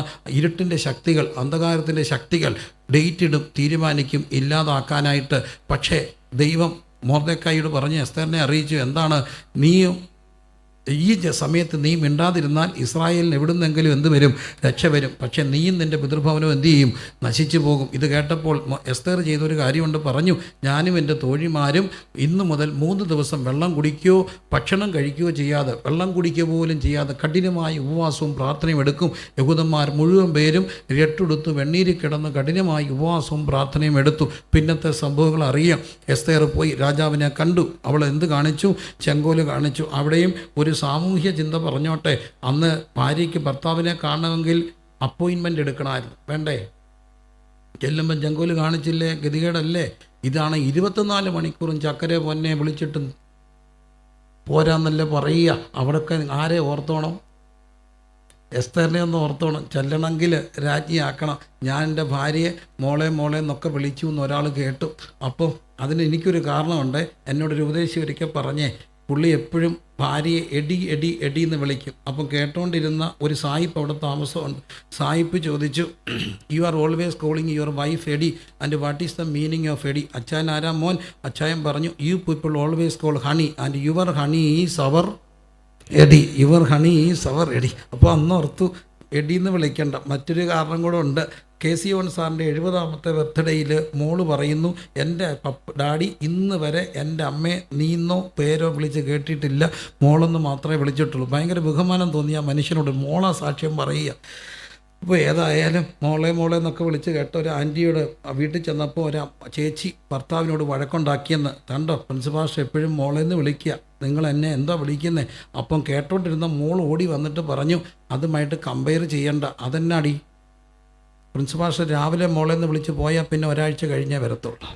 അതാണോ നമ്മുടെ പപ്പ? രാവിലെ 24 മണിക്കൂർ കണ്ടോണ്ടിരിക്കുകയല്ലേ. അമ്മേ വാശി പിടിക്കല്ലേ, പൊക്കോട്ട് പറയുക. എന്നാലും എൻ്റെ പൊന്നു പ്രിയരെ ഒന്ന് ഓർത്ത് നോക്കണമേ, ഇവിടെ എല്ലാം നമ്മൾ കാണേണ്ട ഒത്തിരി കാര്യങ്ങളുണ്ട്. അപ്പോൾ ഈ ചെങ്കോലൊക്കെ കണ്ടയിലെ ചെല്ലാനൊക്കത്തുള്ളൂ. ചെന്നു. പക്ഷേ എന്താ കാര്യം ചോദിച്ചാൽ പറഞ്ഞു, എന്തിനു വരണം? വിരുന്നിന് വരണം. 3 വിരുന്നുകൾ ഇവിടെ കാണുന്നുണ്ട്. 1 അഹശ്വേരോശ് കഴിച്ച വിരുന്ന്, 2 എസ്തേർ കഴിച്ച വിരുന്ന്, 3 അവസാന അധ്യായത്തിൽ കാണുന്നു യഹൂദന്മാർ കഴിച്ച പൂരീം ഉത്സവം 14-15 ദിവസങ്ങൾ. അങ്ങനെ 3 വിരുന്നുകൾ എസ്തേറിൻ്റെ പുസ്തകത്തിൽ കാണുന്നുണ്ട്. പ്രിയരെ അവിടെ കാണുകയാണ്. ചെന്നു. എന്താ കാര്യം? വിരുന്നിന് വന്നു. വിരുന്നിന് വന്നപ്പോൾ എന്താ ആവശ്യം? പറഞ്ഞു, എൻ്റെ കുലത്തെ കൊല്ലാൻ പോവുകയാണ്, എൻ്റെ ജാതിയെ നശിപ്പിക്കാൻ വേണ്ടി എല്ലാ സംസ്ഥാനങ്ങളും ഓർഡർ കൊടുത്തിരിക്കുകയാണ്. ആരാണ് അതിന് കാരണം? പറഞ്ഞു കൊടുത്തു, ഇവനാണ് ആ കാരണം. നോക്കൂ, തിരിച്ചു വന്നപ്പോൾ അവൻ ഓടിച്ചെന്ന് അന്തഃപുരത്തേക്ക് കിടക്കുക, പിടിച്ചു, കൊന്നുകളഞ്ഞു, ആ കുടുംബത്തെ ഇല്ലാതാക്കി. ഉടനെ കൊടുത്തു കൽപ്പന. എന്താ കൽപ്പന കൊടുത്തത്? ഈ ജനത്തെ തൊട്ടുപോകരുത് മാത്രമല്ല, ആരെങ്കിലും അവരെ തൊടാൻ വന്നാൽ അവരെ തിരിച്ച് ഉപരോധിക്കാനുള്ള, പ്രതികാരം ചെയ്യാനുള്ള അനുവാദവും കൊടുത്തു. അങ്ങനെ 13-ാം തീയതി, ആധാർ മാസം 13-ാം തീയതി അവർക്ക് സ്വസ്ഥത വന്നു. അതുകൊണ്ട് അവരൊരു ഉത്സവമായിട്ട് അതിനെ എടുത്തു. കൂടാര പെരുന്നാൾ പോലെ, പെന്തക്കോസ്ത് പെരുന്നാൾ പോലെ യഹൂദൻ്റെ ഒരു ഉത്സവമെന്ന് എസ്തേറിൻ്റെ പുസ്തകത്തിൽ കാണുന്നു. എന്താണ്? പൂരീം ഉത്സവം. ഈ പൂരീം ഉത്സവം നടന്ന എങ്ങനെയാണ്? അവർ ചീട്ടിട്ട് തീരുമാനിച്ചു. വളരെ കൃത്യമായിട്ട് അവരുടെ മന്ത്രവാദികളെ വരുത്തി ചീട്ടിട്ട് ബാലിൻ്റെ സംസ്ഥാനത്ത് അവർ തീരുമാനിച്ചു, ഇവരെ കൊല്ലണം, നശിപ്പിക്കണം, ഇന്ന ദിവസം ഇത്രാം തീയതി. അതിനുവേണ്ടി രേഖയുണ്ടാക്കി ചീട്ടിട്ടു, തീയതി കുറിച്ചു കൊല്ലാൻ തീരുമാനിച്ചു. പക്ഷേ എസ്തേർ പ്രാർത്ഥിച്ചപ്പോൾ എന്തു മാറി? തീയതി മാറി. ഒരു കാര്യം പറയട്ടെ, ഈ കൺവെൻഷൻ്റെ അവസാന രാത്രിയാണല്ലോ. ജനമേ, പ്രാർത്ഥനയും ഉപവാസവും ചെറിയൊരു ആയുധമല്ല. നമുക്കെതിരെ വരുന്ന ഏത് പോരാട്ടത്തെയും ജയിക്കാൻ കഴിയും. അതുകൊണ്ടാണ് വചനം പറയുന്നു, നമ്മുടെ പോരിൻ്റെ ആയുധങ്ങൾ എന്തല്ല, ജഡീകങ്ങളല്ല, കോട്ടകളെ ഇടിപ്പാൻ ദൈവസന്നിധിയിൽ ശക്തിയുള്ളവ തന്നെ. കരമുയർത്തി എല്ലാവരും ഒന്ന് സ്തുതിച്ചേ. അപ്പോൾ തീയതികൾ കുറിക്കുമോ? ഉറപ്പായിട്ടും കുറിക്കും. പോരാട്ടമുണ്ട്. പക്ഷെ അതിനെ പേടിക്കണമെന്നല്ല. എങ്കിലും ഈ എളിയ ദാസന് വിനയത്തോടെ പറയട്ടെ, അടുത്ത കാലത്ത് എനിക്കുണ്ടായ ഒരനുഭവം, ഡ്രഗ്സിൻ്റെ ഉപയോഗം വല്ലാതെ കൂടുന്നു. അത് വല്ലാതെ എനിക്കറിയാവുന്ന മക്കളെ പോലും ഒലയ്ക്കുന്ന ഒരു ദുരന്തമായി മാറുന്നു. അതോടൊപ്പം തന്നെ ഒത്തിരി കുഞ്ഞുങ്ങൾ വിശ്വാസം വിട്ടുപോയി വിവാഹം കഴിക്കുന്നു. ചെറിയ കാര്യമല്ല. അങ്ങനെ അത് ഭാരമുള്ളവർക്കൊക്കെ വലിയ ഭാരമാണ്. കാരണം വചനം വളരെ കൃത്യമായിട്ട് പറയുന്നു, വിവാഹം കർത്താവിൽ വിശ്വസിക്കുന്ന ആളുമായിട്ട് മാത്രമേ എന്ത് ആകാവൂ. ഇതിൻ്റെ എല്ലാം ദുരന്തങ്ങളെ കണ്ടുകൊണ്ട് ഞങ്ങൾ കുറേ ടീം എന്നും രാത്രി പ്രാർത്ഥിക്കാൻ പോകും. അങ്ങനെ തിരുവനന്തപുരം മുതൽ പ്രാർത്ഥിക്കും, ഇങ്ങ് വരെ പ്രാർത്ഥിക്കും, വടക്കോട്ട് പോകും, തെക്കോട്ട് പോകും, നെടുകയും കുറുകയും തെക്കും വടക്കും നടന്ന് രാത്രിയെ പകലാക്കി എളിയവരും ഒരു ടീമും കൂടെ പ്രാർത്ഥിക്കാൻ തുടങ്ങി. മിക്ക രാത്രികളും പോകും. ഓരോ സ്ഥലത്ത് ചെല്ലുമ്പോഴും ഇറങ്ങി നിൽക്കും. എന്നിട്ട് കരമുയർത്തി യെശയ്യാവ് 43 പറഞ്ഞ് പ്രാർത്ഥിക്കും. വടക്കിനോട് തരിക, തെക്കിനോട് തടഞ്ഞു വരുക്കരുത്, കിഴക്ക് പടിഞ്ഞാറുമെന്ന് ഞാൻ എന്ത് ചെയ്യും? ശേഖരിക്കും. ഈ പ്രാർത്ഥന തുടരുകയാണ്. ഈ പ്രാർത്ഥന തുടരുമ്പോൾ ചിലപ്പോഴൊക്കെ എൻ്റെ വൈഫും കാണും. അന്നേരം ഞങ്ങൾക്കൊരു ജീപ്പുണ്ട്. ചിലപ്പോൾ ഷോർട്ട് ട്രിപ്പൊക്കെയാണ് പോകുന്നതെങ്കിൽ, ദൂരമൊക്കെ പോവുകയാണെങ്കിൽ ഞങ്ങളുടെ കുഞ്ഞുങ്ങളെല്ലാം കാണും. അല്ലെങ്കിൽ ഷോർട്ട് ട്രിപ്പൊക്കെയാണ് ഞാനും വൈഫും ആയിരിക്കും. അങ്ങനെ ചിലപ്പോൾ അവൾ വണ്ടി ഓടിക്കും, ഞാനും കൂടെ പോകും. ചില സ്ഥലങ്ങൾ ഇറങ്ങുമ്പോൾ ഞാൻ ഇറങ്ങി നിൽക്കും, കരമുയർത്തി പ്രാർത്ഥിക്കും, തിരിച്ച് ഇത് ഞങ്ങൾ യൂഷ്വലി ചെയ്യുന്ന ഒരു കാര്യമാണ്. ചെയ്തുകൊണ്ട് പറയുകയല്ല, പക്ഷേ ഒരു കാര്യം പറയാൻ വേണ്ടി വരികയാണ്. ഞാനും എൻ്റെ ഭാര്യയും കൊണ്ട് ഒരിടത്ത് ഒരു യാത്ര പോയി, ഒരു ഒരു സ്ഥലത്ത് കിടക്കുകയാണ്. രാത്രി ഇവളൊരു സ്വപ്നം കാണുന്നു. ഇങ്ങനെ പോകുന്നു, ഞങ്ങളുടെ ജീപ്പേ ഞങ്ങൾ പോകുന്നു, എൻ്റെ ഭാര്യ വണ്ടി ഓടിക്കുന്നു. ഞാനൊരു സ്ഥലത്ത് ചെന്നപ്പം പറഞ്ഞു, നിൽക്കുമോളെ ഞാനിവിടെ ഇറങ്ങി 4 ദിക്കിലേക്കും കൈ ഉയർത്തി ഞാൻ പ്രാർത്ഥിച്ചുകൊണ്ടിരിക്കുക. അവൾ കണ്ട സ്വപ്നം ഇതാണ്. പെട്ടെന്നൊരു വണ്ടി വരുന്നു. ക്രോസ് ഇടുന്ന ഒരു ലോറിയാണ്, ആ ഒരു ടെമ്പോ പോലെ ഒരു വാനാണ്. അപ്പോൾ അതിനകത്ത് നിറച്ച് ചാക്കടിക്ക് വെച്ചിരിക്കുക. ഇവള് കണ്ട ദർശനം ഇതാണ്, ഒരു മനുഷ്യൻ ഇറങ്ങുന്നു, അതിനകത്ത് മണൽ ചാക്ക, ഈ ചാക്ക് ഇത് പൊട്ടി. ഒരു പക്ഷേ ഇത് കേൾക്കുന്നവർക്ക് ഒരു വിശ്വാസക്കുറവ് കാണും, പക്ഷേ എൻ്റെ ജീവിതത്തിൽ സംഭവിച്ച ഒരു ചെറിയ അനുഭവം മാത്രം പറയുന്നു. ചാക്ക് പൊട്ടിച്ചിട്ട് ഈ മണൽ വിതറി പെട്ടെന്ന് ഗ്ലാസും ബോണറ്റും മുഴുവൻ മണലായി പൊടിയായി, ഇവക്ക് വണ്ടി ഓടിക്കാൻ വയ്യ. അപ്പോൾ ഇവള് ഇറങ്ങിച്ചെന്ന് സ്വപ്നത്തിൽ ഈ സഹോദരനോട് ചോദിച്ചു, ചേട്ടാ എന്തോ പണിയാൻ കാണിച്ച്, ചേട്ടൻ എന്തോ പണിയാൻ കാണിച്ച്, ഇനി ഞാനെങ്ങനെ വണ്ടി ഓടിക്കുന്നത്, എന്തോ പണിയാൻ കാണിച്ച്. അപ്പോൾ ആ സഹോദരൻ അവളോട് പറഞ്ഞു, കുറേ നേരമായി ഞാൻ നോക്കുക, ദേശത്തിന് വേണ്ടി പ്രാർത്ഥിക്കാൻ ഇറങ്ങിയേക്കാം, രണ്ടും കൂടെ ഞാനൊരു ചെറിയ സമ്മാനം ഇരിക്കട്ടെന്ന് പറഞ്ഞു. ഇവളങ്ങ് പോയി. ഇവളെന്നെ രാത്രി ഉറക്കം വിളിച്ച് പറഞ്ഞു, അച്ചച്ച കണ്ടോ ഞാനിങ്ങനെ സ്വപ്നം, സാരമില്ല, സ്തോത്രം, രക്തം ജയം, ദൈവം മാറ്റിക്കോളും. നേരം വെളുത്ത് എഴുന്നേറ്റപ്പം മണൽ വാരി ഇട്ടതുപോലെ ഉച്ച മുതൽ പൊങ്ങാൻ തുടങ്ങി. ഉച്ച മുതൽ പൊങ്ങി, പാദം വരെ പൊങ്ങി. എന്താണെന്ന് അറിയത്തില്ല. കഷ്ടപ്പെട്ടതിന് കയ്യും കണക്കില്ല, വല്ലാതെ കഷ്ടപ്പെട്ടു, ദേഹത്ത് വല്ലാതെ കഷ്ടപ്പെട്ടു. ഒടുവിൽ അതങ്ങ് കരിഞ്ഞു. പക്ഷെ പ്രശ്നം ഉണ്ടായത് അതല്ല. ഞാനൊരു ദിവസം ഇങ്ങനെ നടന്നു പോകുമ്പോൾ എനിക്ക് മനസ്സിലായി ഞാൻ വേച്ചു പോയ ഞാൻ പിടിച്ച് നടന്നു. അതെനിക്ക് മനസ്സിലായി, എൻ്റെ ബാലൻസ് പോകുക. വന്നു, ഡോക്ടറെ കണ്ടു, MRI എടുത്തു, സ്പൈനൽ കോഡ് ഇൻഫ്ലമേഷനാണ്, സ്റ്റിറോയിഡ് ഇടണം. സ്റ്റിറോയിഡ് ഓറലി തന്നു, പിന്നെ ട്രിപ്പ് ഇട്ടു, പക്ഷേ കുറയുന്നില്ല. ഓട്ടോ ഇമ്മ്യൂൺ ഡിസീസ് ആണെന്ന് സംശയിച്ചു. ഡോക്ടർമാരെ സന്തോഷിപ്പിക്കാനും ഡിസ്ചാർജ് ആകാനും ഞാൻ പതുക്കെ പറയാൻ തുടങ്ങി, കുറവുണ്ട്, എത്രയുണ്ട് 70 മാറിയോ? അല്ല 50 മാറി, തിരിച്ച് വീട്ടിൽ പോകണ്ടേ, ഏതായാലും മാറുന്നില്ല. എനിക്ക് മനസ്സിലായി, നടക്കാൻ പാടായി. കുറേ ദിവസങ്ങൾ ഇരുന്നുകൊണ്ട് പ്രസംഗിച്ചു. പോകുമ്പോൾ പിടിച്ചുകൊണ്ട് എൻ്റെ കുഞ്ഞുങ്ങൾ എൻ്റെ കയ്യെ പിടിച്ചുകൊണ്ട് നടക്കുമ്പോൾ അവർക്കും സങ്കടം, എനിക്കും സങ്കടം. ഞാൻ സ്റ്റെപ്പ് കയറുമ്പം പുറമോട്ട് പോകും. അവസാനം എൻ്റെ ഒരു സഹോദരൻ എനിക്ക് അദ്ദേഹം സ്പെഷ്യലായിട്ട് പറഞ്ഞു, ഒരു ഇരുമ്പ് കൊണ്ട് കാലം കൂടെ ഉണ്ടാക്കി, എന്തിനാ വടി കുത്തി നടക്കാം, മടിയാന്ന് തോന്നണ്ട, കുറേ ദിവസം വടി പോലെ പിടിക്കണ്ട, കാലം കൂടെ പിടിച്ചോ. എന്നിട്ടും കാലം കൂടയ്ക്കും എന്നെ താങ്ങാൻ ഒക്കുന്നില്ലെന്നൊരു ചിന്ത തോന്നി. എനിക്ക് മനസ്സിലായി, ഒരിക്കലും ഇനി നടക്കത്തില്ലായിരിക്കാം, നടപ്പ് കഴിഞ്ഞു, ഇനി ഇരുത്തായി. പക്ഷേ തിരുത്തും ദൈവം, എല്ലാം തിരുത്തും. കോട്ടയത്തു നിന്ന് കുറച്ച് ആൻറ്റിമാർ, വിധവമാരാ, പ്രായമുള്ള കുറച്ച് ആൻറ്റിമാരാ, അവർ TV യിൽ എന്നെ കണ്ടപ്പോൾ അവർക്ക് സങ്കടം. ഞാൻ ഇരിക്കുന്നു, പറഞ്ഞു പ്രിൻസിപ്പാൾ ഇരിക്കാൻ ഒക്കത്തില്ല. വന്നു, എന്നോട് പറഞ്ഞു കസേര ഇരുന്നേ. അവരെന്നെ ഒരു കസേര ഇരുത്തി. 5-6 ആൻറ്റിമാരാ, പാവ അമ്മമാരാ, അവർ വട്ടം ഇരുന്നു. സത്യം പ്രിയരെ, 1-2 മണിക്കൂർ ഒരു പ്രാർത്ഥന.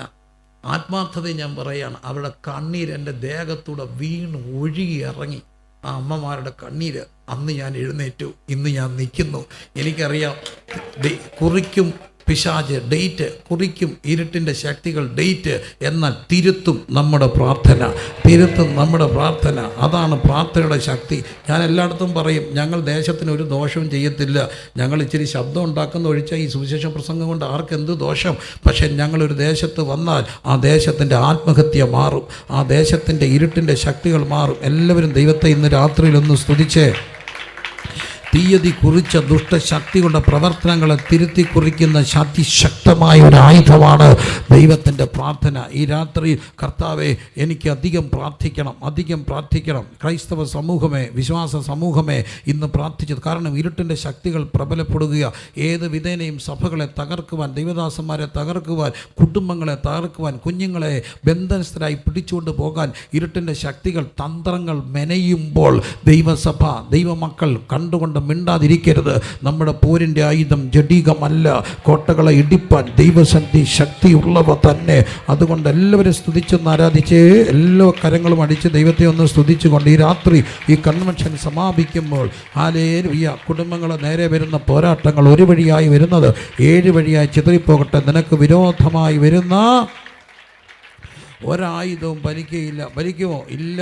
പോരാട്ടം വരുമോ? ഉണ്ടാകുമോ? ക്രിസ്തു ശുശ്രൂഷയിലുണ്ട്.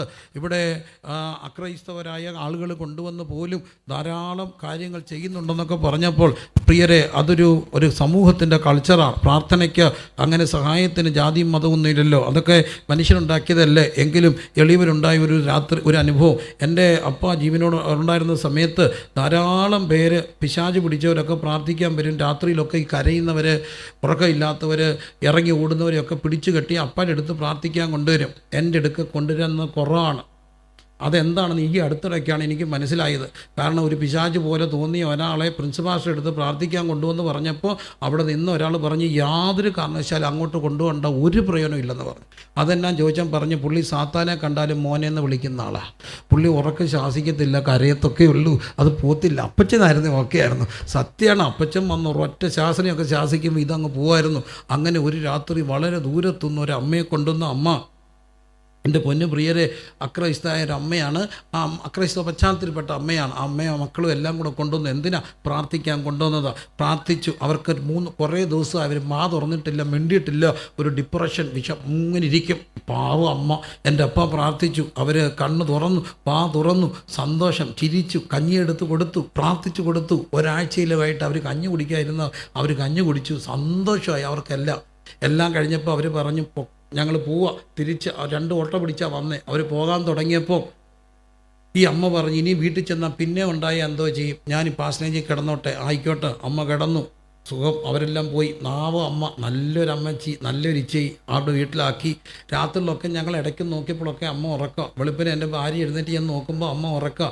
പിള്ളേരുടെ വിടാനുള്ള കാര്യങ്ങൾ ക്രമീകരിച്ചിട്ട് അവൾ ചായ അനത്തി വെളുപ്പിന് ഒരു 7 മണി ആകാറായപ്പോൾ അമ്മയുടെ മുറിയിൽ ചെന്നപ്പോൾ അമ്മയില്ല. അവിടെ എല്ലാം നോക്കിയിട്ട് ഇല്ല. എന്നെ വന്ന് വിളിച്ചു, ഇച്ചയി ഇവിടെങ്ങും ഇല്ല, അവിടെ കാണും ഇല്ല. വന്നു തപ്പി, എല്ലായിടത്തും പോയി, ഇച്ചയില്ല. എല്ലായിടത്തും തപ്പി, ഇച്ചയില്ല. അപ്പം കാര്യം സീരിയസ് ആയി. അവരുടെ വീട്ടിൽ അറിയിച്ചു, അവിടെ അറിയിച്ചു, പോലീസ് സ്റ്റേഷനിൽ പോയി, ഇച്ചയില്ല. നാട് മുഴുവൻ പിള്ളേരെല്ലാം തപ്പി അടക്കുക. ഒരു 8:30 ആയപ്പോൾ അവരുടെ വീട്ടിൽ നിന്ന് 2 വണ്ടി ആളിങ്ങോട്ട് വന്നു. ഒരു കാരിരുമ്പിൻ്റെ കൈക്കരുത്തുള്ള ഒരു ഉരുക്ക് മനുഷ്യൻ, അവരുടെ ഭർത്താവ് നല്ല മനുഷ്യനാണ്, സാധുവ, ഇങ്ങോട്ട് വന്നിട്ട് തന്നെത്താൻ അങ്ങ് ഇടിച്ചു. 2 ഇടി. എൻ്റെ അപ്പ കിടന്നതിന് കാസേരയുടെ താഴത്ത് കിടന്നിട്ട് ഒരൊറ്റ ചോദ്യം, പാസ്റ്റർ അച്ചായനൊരു സുന്ദരി ഭാര്യയില്ലേ, ഇനി എൻ്റെ കൂടെ വേണം. എൻ്റെനെ ഞാൻ എല്ലാം എഴുതി, എനിക്ക് വസ്തുവും വേണ്ട, വീടും വേണ്ട, എല്ലാം എഴുത്തരാം. എൻ്റെ ഭാര്യ എന്ത് ചെയ്യും അറിയില്ല. നാട് മുഴുവൻ തപ്പുക. ഒടുവിൽ ഞാൻ പോലീസ് സ്റ്റേഷനിൽ ചെന്നപ്പം CI പറഞ്ഞു, ഇതൊരു കമ്മ്യൂണൽ റയോട്ട് ആകുമല്ലോ, രാത്രി പ്രാർത്ഥിക്കാൻ വന്ന ആൾ രാവിലെ ഇല്ല, അത് ശരിയല്ലല്ലോ പാസ്റ്ററെ, എന്തോ ചെയ്യും അറിയില്ല. എനിക്ക് ഇന്നും അറിയാവുന്ന ഒറ്റ കാര്യമുള്ളൂ, പോയി കിടന്നു. ഞങ്ങളുടെ ഹോളൊന്ന് പണിതുകൊണ്ടിരിക്കുക, മൊത്തം സിമെൻറ്റും പൊടിയും ഒക്കെയാണ്. അതിനിടയിലോട്ടൊരു കാർപ്പറ്റെ പോയി കമന്ന് കിടന്നിട്ട് കർത്താവിനോട് പറഞ്ഞു, ഇച്ചയെ കാണാതെ ഞാൻ എഴുന്നേക്കത്തില്ല, എഴുന്നേറ്റാൽ വിവരം അറിയും. ബന്ധുക്കൾ മൊത്തം പിള്ളേർ സെറ്റ്, അവരുടെ ആൾക്കാർ മുഴുവൻ ഞങ്ങളുടെ വീട്ടിൽ വന്നുകൊണ്ടിരിക്കുക, അറിഞ്ഞുകൊണ്ട് വരിക. എന്തിയെ ഇല്ല. നാടൊട്ടുക്ക് ഒരു സംഘം തപ്പുന്നു, ഇല്ല. പോലീസ് സ്റ്റേഷനിൽ മെസ്സേജ് ഇല്ല. ഞാനവിടെ കിടക്കുക. 8:30 9:00 10:00 11:00 12:00 1 മണി ആകാറായി. ഞാൻ കർത്താവ് എഴുന്നേക്കത്തില്ല. നിങ്ങൾക്കറിയില്ല, എൻ്റെ ചങ്ക് പിടയ്ക്കുക. എൻ്റെ വീട്ടിൽ കൊണ്ട് താമസിച്ച് ചെയ്യുക. എന്തിയെ. ഉച്ചയായപ്പോൾ എൻ്റെ ഭാര്യ ഓടി വന്ന് പറഞ്ഞു, ചേച്ചാ ഞങ്ങളുടെ കുടുംബമുണ്ട്, വീട്ടിൽ നിന്ന് കുറച്ചങ്ങോട്ട് പോകുമ്പോൾ റോഡ് സൈഡിലാണ് ആ കുടുംബത്തിൻ്റെ കിണറ്റിൽ ഒരു സ്ത്രീ കിടപ്പുണ്ടെന്ന് ആരോ പറയുന്നു. ഒരു സ്ത്രീ കിണറ്റി കിടക്കുന്നു, വരുന്നോ? അവർ ഞാനും വരത്തില്ല. അവൾ ഓടിപ്പോയിട്ട് തിരിച്ച് വന്നിട്ട് പറഞ്ഞു, ഇച്ചയി കിണറ്റി കിടപ്പുണ്ട്, ചത്തിട്ടില്ല. പൊങ്ങി വന്നപ്പോൾ ഒരു പോച്ചയെ പിടികെട്ടി കിടക്കുക. എപ്പം ചാടിയാണെന്നറിയാവും? രാവിലെ. പിന്നെ അറിഞ്ഞു 6 മണിക്ക് ചാടിയതാ. പക്ഷേ പൊങ്ങി വന്നപ്പം പോച്ചയെ പിടികിട്ടി. ഒരു 50 കിലോ ഉണ്ട്. കനക്കുറവാണെങ്കിലും പോച്ച പറയത്തില്ലേ? പറഞ്ഞില്ല. 1.5 ആഴ്ചയുണ്ട് നടന്ന സംഭവം. അവസാനം ഫയർഫോഴ്സ് വന്നു, പൊക്കി എടുത്തു. ഞാൻ ഇച്ചയോട് ചോദിച്ചു, ഇച്ചയെ എന്താ പറ്റിയ? എൻ്റെ ഇച്ചയെ പറഞ്ഞു, എൻ്റെ പൊന്നു മോനെ ഞാൻ സന്തോഷമാണ്. ഞാൻ മുറ്റത്ത് ഇങ്ങനെ നിന്നപ്പോൾ റോഡിൽ നിന്നുകൊണ്ട് ഒരു സ്ത്രീ എന്നെ വിളിച്ചു, ബാന്ന് വിളിച്ചു. ഞാൻ പുറകെ പോയി. അവിടെ ചെന്നപ്പോൾ ആ സ്ത്രീ എന്ന് പറഞ്ഞു, ബാന്ന് പറഞ്ഞു. ആ കിണറിൻ്റെ അവിടെ ചെന്നപ്പോൾ ആ സ്ത്രീ ആ കയ്യാലെ കയറിയുന്നുകൊണ്ട് വിളിച്ചു, എന്നെ കയ്യെ പിടിച്ച് കയറ്റി. അവിടെ ചെന്നപ്പോൾ അവർ തണ്ട കിണറിന് മണ്ടയ്ക്ക് ഇങ്ങനെ ഇരുന്നു. ഞാൻ നോക്കി നിന്നപ്പോൾ അവരിങ്ങനെ താഴ്ന്നു പോയി വെള്ളത്തിൻ്റെ മണ്ടയ്ക്ക് ഇരുന്നിട്ട് എന്നെ വിളിച്ചു. ഞാൻ ചാടി. ഹലൂസിനേഷനാകാം, മാനസിക വിഭ്രാന്തിയാകാം, ഞങ്ങളുടെ ഭാഷയെ പറഞ്ഞാൽ പോരാട്ടം മരിക്കാം, എന്തു ആയിക്കോട്ടെ. കൊണ്ടുപോയി. ഞാൻ ചോദിച്ചോട്ടെ, എടുത്തു. ചത്തില്ല. പിറ്റേ ദിവസം പത്രത്തിലൊരു വാർത്ത വന്നു. അതാ അതിൻ്റെ അത്ഭുതം. ഇന്നാരുടെ ഭാര്യ ബന്ധുവീട് സന്ദർശിക്കുകയും കാൽ വഴുതി കിണറ്റി വീഴുകയും ഫയർഫോഴ്സ് രക്ഷപ്പെടുത്തുകയും ചെയ്തു. SI ഇന്നാര്, കോൺസ്റ്റബിൾ ഇന്നാര് രക്ഷാപ്രവർത്തനത്തിൽ പങ്കെടുത്തു. ഇല്ലേ വാർത്ത വരത്തില്ലേ? ഉപദേശിയുടെ വീട്ടിൽ പ്രാർത്ഥിക്കാനാക്കിയ സ്ത്രീ ദുരൂഹ സാഹചര്യത്തിൽ കിണറ്റിൽ മരിച്ച് സീനിയർ പാസ്റ്ററും മകനും അറസ്റ്റിൽ ഉണ്ടായോ? ഇല്ല. പക്ഷെ ഒന്നെനിക്കറിയാം, 5 മണിക്കൂർ തമ്പുരാൻ്റെ മുമ്പിൽ കിടന്നത്. അവരവിടെ കിടക്കുമ്പോൾ ഞാനിവിടെ കിടക്കുക. പക്ഷെ ഒരു കാര്യം ഞാൻ പറയാം, എൻ്റെ സഭയിലുള്ള പാവം പിടിച്ച അമ്മമാർ ഞാൻ കിടക്കുന്ന കണ്ടോണ്ട് വന്ന് കിടന്ന ഹൂളിൽ ഉരുണ്ടുമറിഞ്ഞു പ്രാർത്ഥിച്ചു, തമ്പുരാനെ രക്ഷിക്കണേ. ഒന്നെനിക്കറിയാം, സഭകളെ തകർക്കാൻ, കുടുംബങ്ങളെ തകർക്കാൻ അരൂപിയായ ദുഷ്ടൻ ശക്തി ഒരുക്കുമ്പോൾ, പോരാട്ടം ഇരിക്കുമ്പോൾ, ദൈവജനമേ ഇങ്ങനെ ഇരുന്നാൽ പോകുക. ഉണരണം. ഉണരണം ഉണരണം ഉണരണം. ആകയാൽ ഈ സംഭവിപ്പാനുള്ള എല്ലാറ്റിനും ഒഴിഞ്ഞു പോകേണ്ടതിനും മനുഷ്യപുത്രൻ്റെ മുമ്പിൽ നിൽപ്പാനും അതുകൊണ്ട് ക്രൈസ്തവ സമൂഹത്തോട്, വിശ്വാസ സമൂഹത്തോട് എളിയവൻ ഈ രാത്രി പറയാനുണ്ട്, കർത്താവ് വരാറായി, ഇരുട്ടിൻ്റെ ശക്തികൾ പ്രബലപ്പെടുന്നു. അതുകൊണ്ട് പ്രാർത്ഥന കൂട്ടണം, പ്രാർത്ഥന കൂട്ടണം, കുടുംബ പ്രാർത്ഥനകൾ കൂട്ടണം, വ്യക്തിപരമായ പ്രാർത്ഥന കൂട്ടണം, യാഗപീഠങ്ങൾ പണിയണം, അർദ്ധരാത്രിയിൽ എഴുന്നേറ്റ് പ്രാർത്ഥിക്കണം, രാമാരംഭങ്ങൾ എഴുന്നേറ്റ് നിലവിളിക്കണം. ഹല്ലേലൂയ.